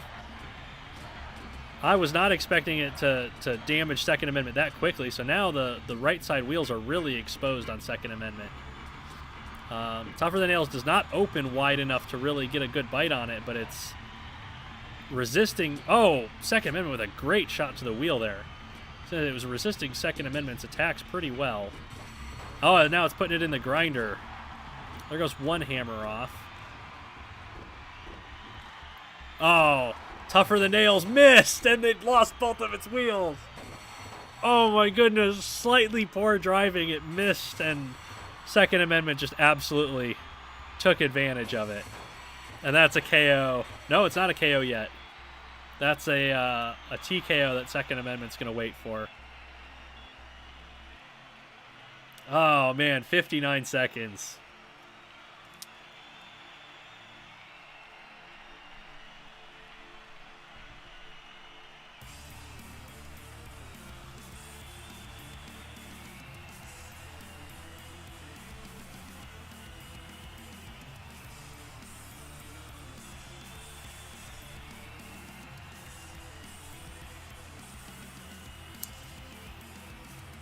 Worth noting, Tougher Than Nails did a lot more damage than Second Amendment, but Second Amendment's damage was more effective. Got both of the wheels at once.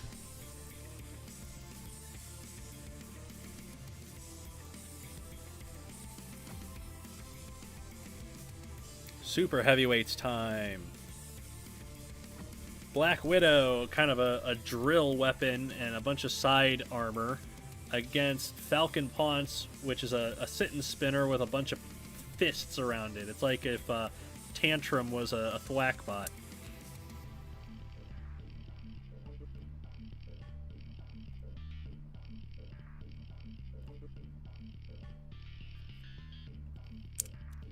What do we think? Burnout thinks Falcon matches up pretty well here. Lila calls it a sit and fister. That's neat. That's a neat way. A lot of people leaning on Falcon for this one. So the match currently is 5-2. So a 3-point knockout for Falcon Paunch will tie the match. So let's see what the Russian Falcon has for the American Black Widow. Ooh, Black Widow stopping it from getting up to speed. There it goes. Falcon Paunch gonna backhand it with its ring hand. Black Widow's struggling to get in there and do anything.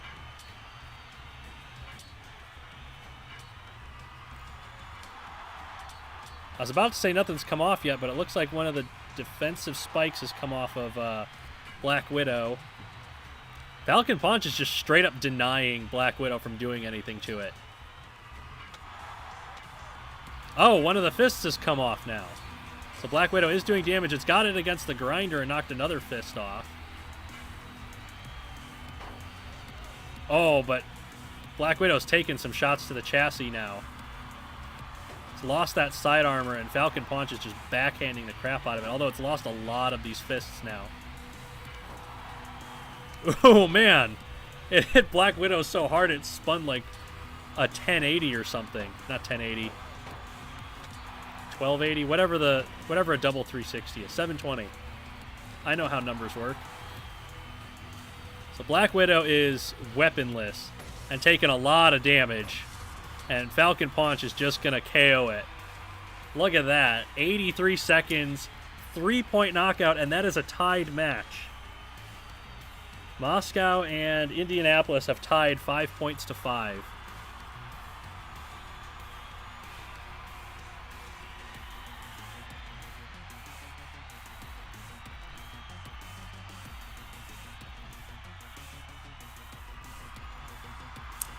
So there we go.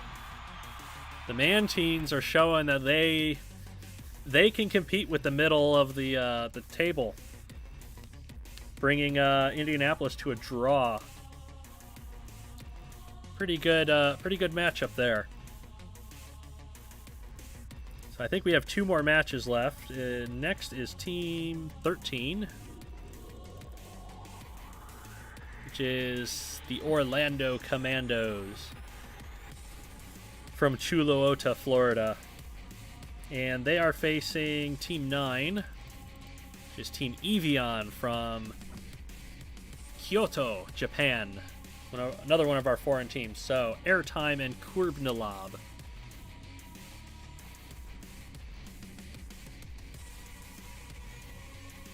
So, Airtime has the piston flipper. It's a completely different way that this weapon operates compared to real life. It does lift up and launch the other robot over, but Robot Arena 2's physics lack 2 out of the 3 Newtonian laws of physics, I think, so if Airtime gets flipped over, it's really difficult for it to self-right.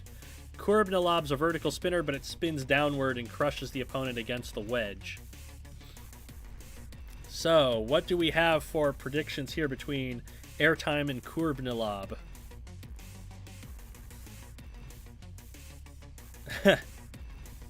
Bulkbird Sir 71 is going Commando. Might be TMI there. Corb, Airtime. One more than RA1 had. One more Newtonian laws of physics, and yeah, that's true. Oh, good flip by Airtime. Lifted Kurbnalab up, and then its own gyroscopic forces pulled it over, I think. So Kurbnalab can sort of maneuver around slightly. It'll probably break the count. Oh, it's broken Airtime's weapon, and now Airtime's put it back upright, and now it's stuck. Oh no, Airtime. Things were going so well for you. My, how the turntables have turntabled. Oh, but Kurbnalab flipped itself over again. Leave it alone, Airtime. Don't encourage it. Oh, now it's stranded. Who's going to get counted out first? Oh, but Kurbnalab got away from it.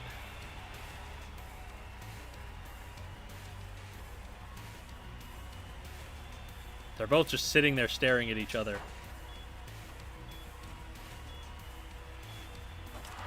Oh, there goes Airtime's other weapon. So who's getting counted out? The match is over. Kurbnalab was TKO'd. It could not move. It was not being held by Airtime. So that is a TKO for Airtime.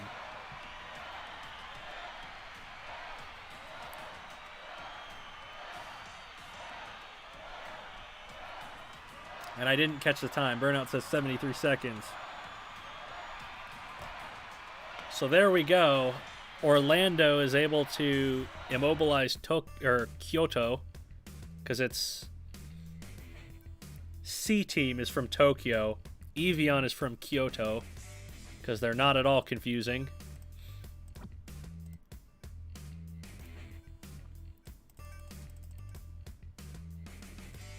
So now Orlando's bringing in Q, which is a sit and spinner that just has some spikes around it. And Eeveeon is bringing in Spinning Cage of Death, which is a 360 horizontal spinner.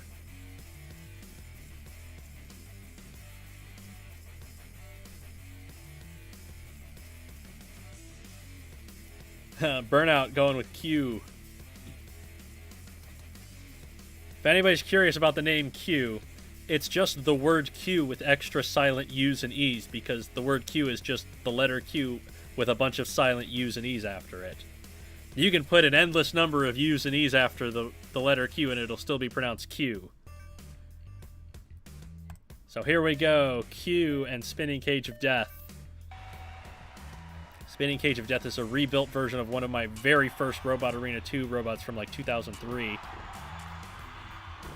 3 weapons, 3 maces against a bunch of spikes, but Spinning Cage of Death did get a hit on Q's chassis there. It's lost a mace now. Ooh, and another good hit to the chassis. If Q keeps stopping like this, it's going to really suffer. Spinning Cage of Death is not really that hampered by the lack of balance. At least not yet.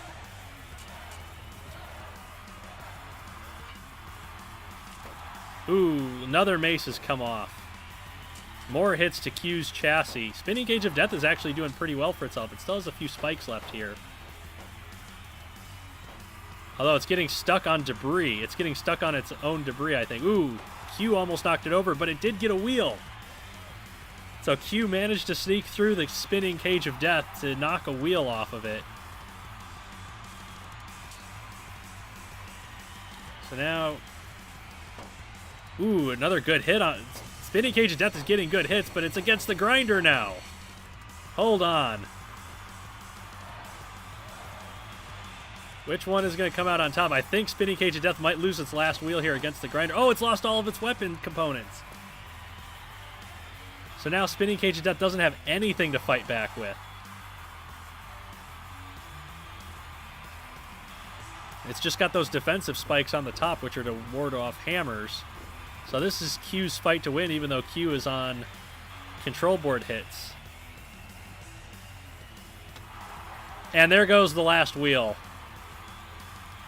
So Q is being counted out for being dumb, but Spinning Cage of Death is impossible to move. It cannot move, so Spinning Cage of Death loses. Oh, and it got counted out anyway. I think there was a minute 3 remaining.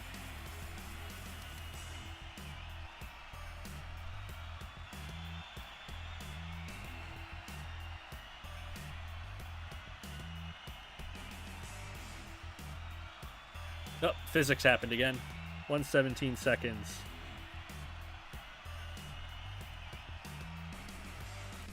Okay, so that is 2 TKO wins for Orlando. So they are up 4-0 right now. Eeveeon needs a KO coming up. And I'm not sure if they're going to get it here. It's Drillosaurus against Spike 6.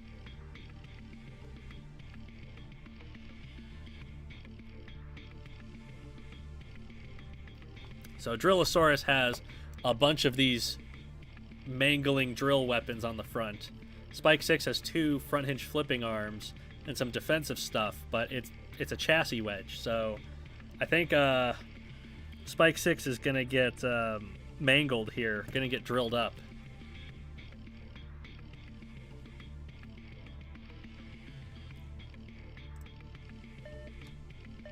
Spinning Cage of Death, go back to Bugglebots. I like it, SCD. So Spike 6 gets under Drillosaurus pretty easily, but Drillosaurus is doing a lot of damage to it. It's already taken off both of its flipping arms, so that's that. Spike 6 can only do damage with its defensive spikes. And otherwise, it's pretty much useless, and it's already on chassis hits. And that's the end of that fight. 21 seconds.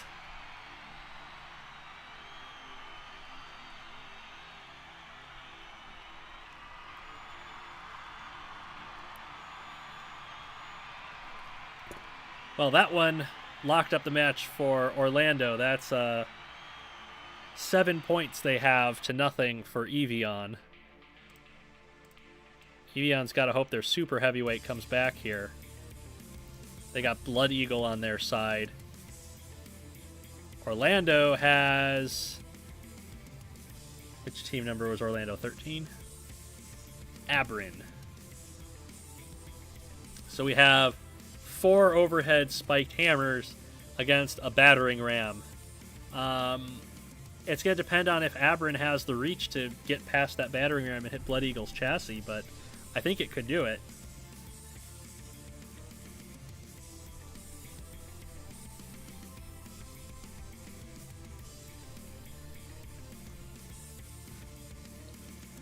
So, what are we thinking? Are we thinking overhead attack with Abrin, or are we thinking Blood Eagle with the rammer?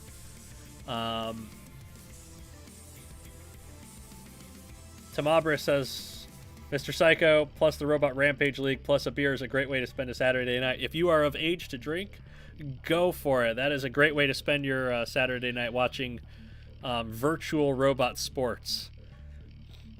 Fly like a blood eagle. Okay, let's see what Blood Eagle has for Aberrin. Aberrin, please don't get flipped. It threw itself backwards, but it didn't get flipped. It got a huge hit. Look at the shape of Blood Eagle's top end. Blood Eagle's taken one of the wedges off. Aberrin's got some defensive spot. Oh, the hits! 3-hit KO! That was a 3-hit KO! Oh my goodness, that was 17 seconds.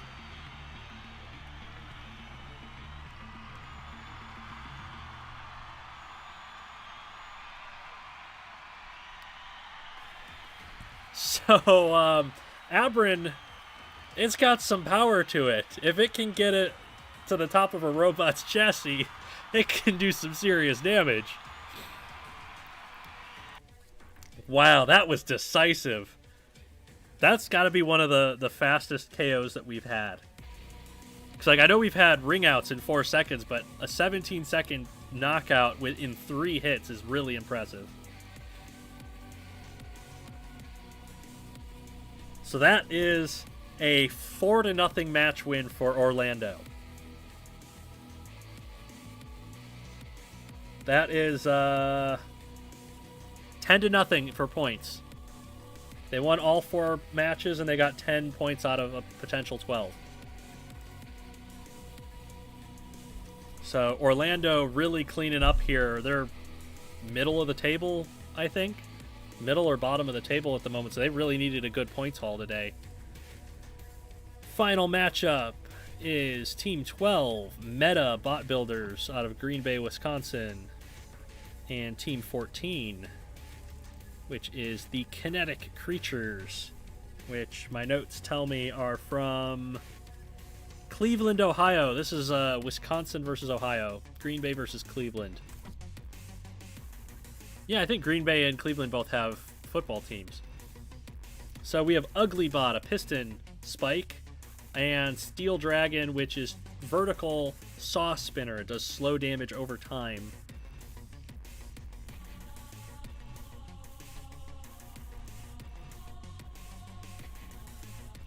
What are we thinking for Steel Dragon versus Uglybot?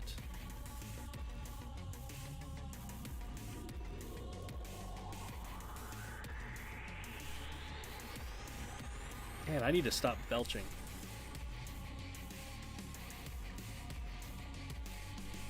Okay, here we go. Final lightweight fight of the stream. Uglybot and Steel Dragon.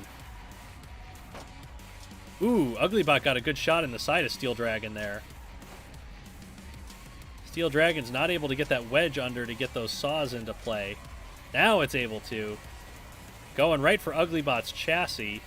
Uglybot not able to drive with its wheels off of the floor, so it's just going to be taking straight chassis damage. It's trying to get free. Oh, it got another good hit on Steel Dragon's wheel pod. Now it's going straight into those saw blades.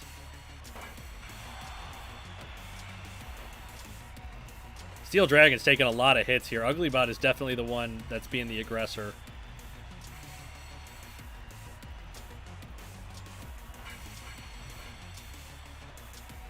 Oh man, Steel Dragon's looking like a dustpan right now.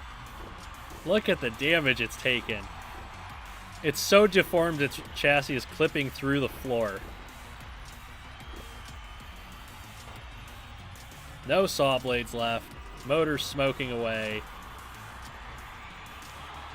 Oh, there goes one of the motors.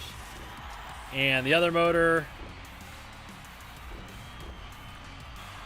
But now Steel Dragon's going to push Uglybot. If it gets into the grinder, it could do a lot of damage. Nope, it's going to run into the wall.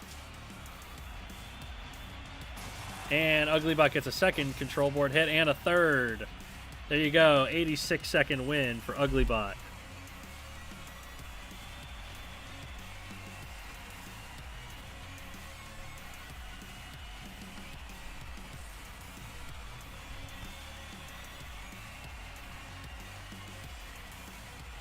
Okay. 3 points to the meta team.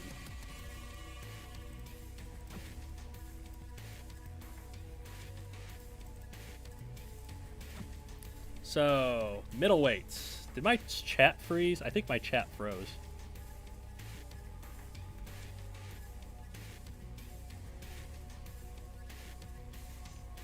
Yeah, my chat froze. Let's bring that back up.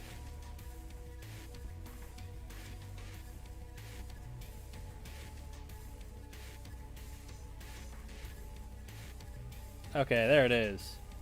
Convincing win. Siege time. Yes. Siege. Vertical spinner. Bunch of spinning clubs. Creighton is a rear-hinged flipper with 4 flipping arms. It's kind of the parallelogram cross-section shape to it. So I don't think Siege cannot drive upside down, but it can self-right by spinning in place. So Siege can self-right. And the AI can do that. We've seen it happen in testing. So are we thinking vertical spinner or are we thinking rear-hinged flipper? This is the most, America versus Britain thing that there is, and it's coming from Cleveland, Ohio, and Green Bay, Wisconsin. Here we go. Ooh, a big toss by Creighton right off the bat. Siege is spinning itself around trying to self-right. Creighton is going to... It's trying to do damage to it while it's upside down, while it can. Siege really is not low enough to get that weapon into play. Now its weapon is onto the grinder, and the weapon is gone.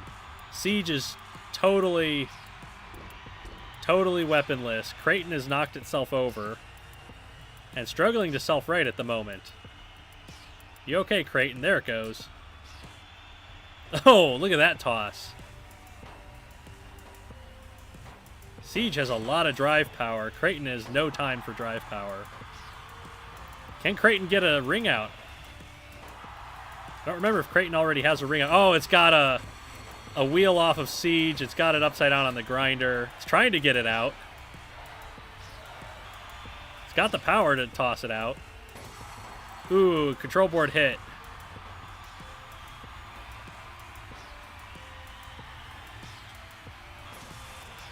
That's another control board hit. Another big toss.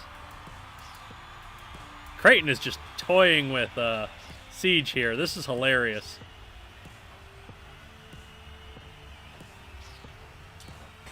And we get the last... Oh, the wheel is off.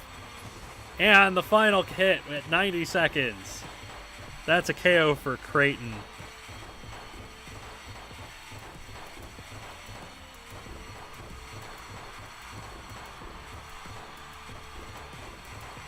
So meta with 6 points.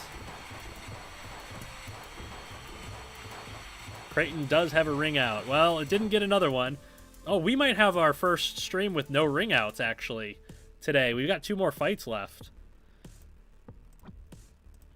But we've not had any ring outs so far. So next up, 2 of my favorite robot names. Psychogenic Harmfulness and Surgical Glory. So, Psychogenic Harmfulness is a vertical spinner. Surgical Glory is a sit-and-spin thwackbot with flails on the ends.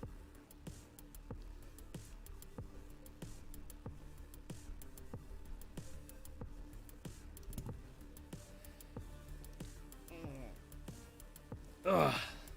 Stream almost over. I'm getting stiff. Let's see. Who's got Psychogenic Harmfulness? Who's got Surgical Glory to win this one? American Killjoy says the flails have done well tonight.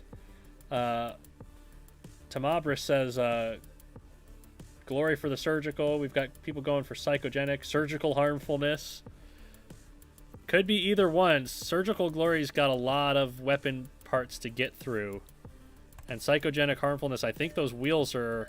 They've got a little bit of protection, but they're pretty exposed. Let's see if Surgical Glory can get at those wheels with those flails. So far, I think it's just hitting those stabilizers on the front of Psychogenic. It's lost 1 flail. And it's lost both of the flails now. But Psychogenic Harmfulness has lost one of its front stabilizers, so now it's going to be deep sixing itself. As it just, like, carried itself into the wall with its own gyro forces. Ooh, a big hit from Surgical Glory is about to knock Psychogenic over. Psychogenic carefully, slowly, methodically working its way through Surgical Glory's weapon parts. Oh, but Surgical Glory knocks it upside down. Just one big hit was all that it took once it got those stabilizers off the front end of Psychogenic Harmfulness.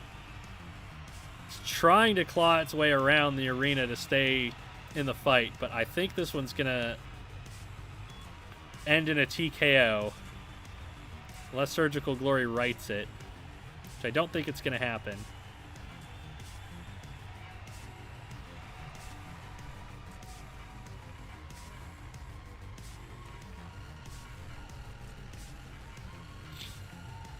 Just kind of patiently waiting for Psychogenic to make its way to the wall. So we see what happens. It might be able to claw itself back upright if it uses the wall. Stupid AI. Yeah, stupid AI. That's how AI works in this game.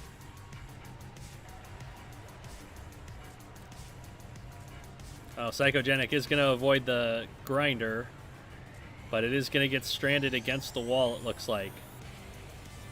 So the count out will be coming. Oh, it won't be. Psychogenic got away, and it knocked a piece off Surgical Glory, who puts it right back over by the grinder.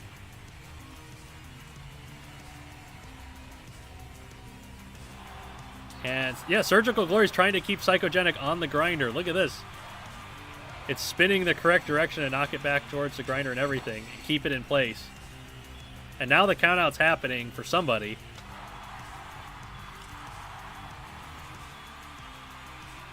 And the match is called in favor of Surgical Glory, finally. I just need a time on that one.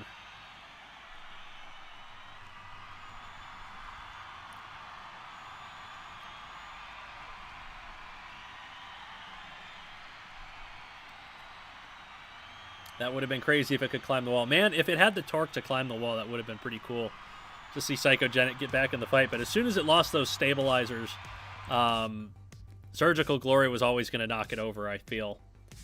I just need a time on that fight, and that would be that. 143.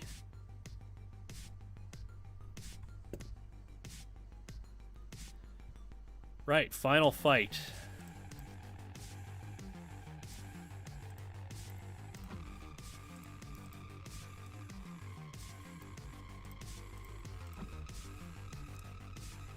Just in time for the final fight, Owain. Owain's, yeah, the last fight was, the first part of it was okay. We've had some good fights earlier in the stream. Kind of the middle part of the stream was good. So, Spearmint, that many spike scoop against White Hot, which is an overhead spinner, but it's got a huge number of defensive components. Spearmint's not exactly a damaging robot, so it's not... Excuse me. It's not something that White Hot really needs to use its defensive components to keep at bay. So I think Spearmint is probably going to take advantage of White Hot's ground clearance here. What it can do about it, I don't know.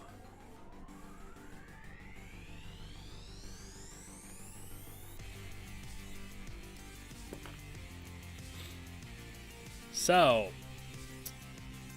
the Scoop Wedge, or the heavily defensive overhead spinner of White Hot.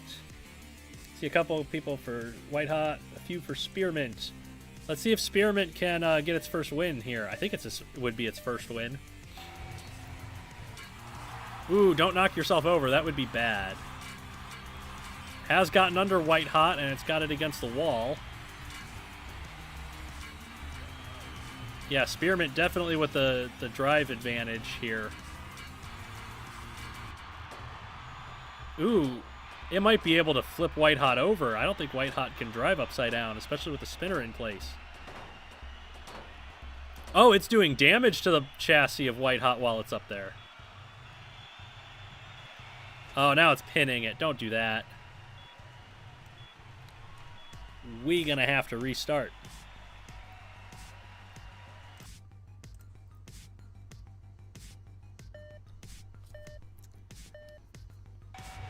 So let's see if Spearmint can repeat what we... Oh! White Hot got a hit on a wheel. I was not expecting that one. So now Spearmint's lost a lot of its drive ability because it's only going to be steering in circles now. Oh, but it can still scoop. And it's got White Hot up.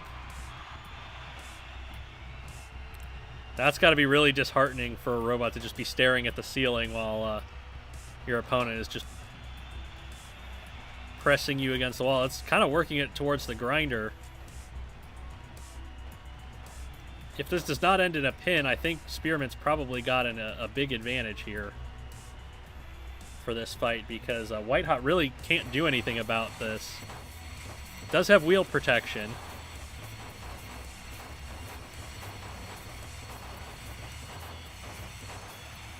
Oh, White Hot drove over the top of Spearmint. Wasn't expecting that one. Spearmint's just going to push it back into the wall. Oh, it knocked a wheel off. So that spiked wedge, those spike strips, doing a lot of damage to White Hot. Damaging the chassis and... Oh, Spearmint with the ring out! We got our ring out victory! How about that?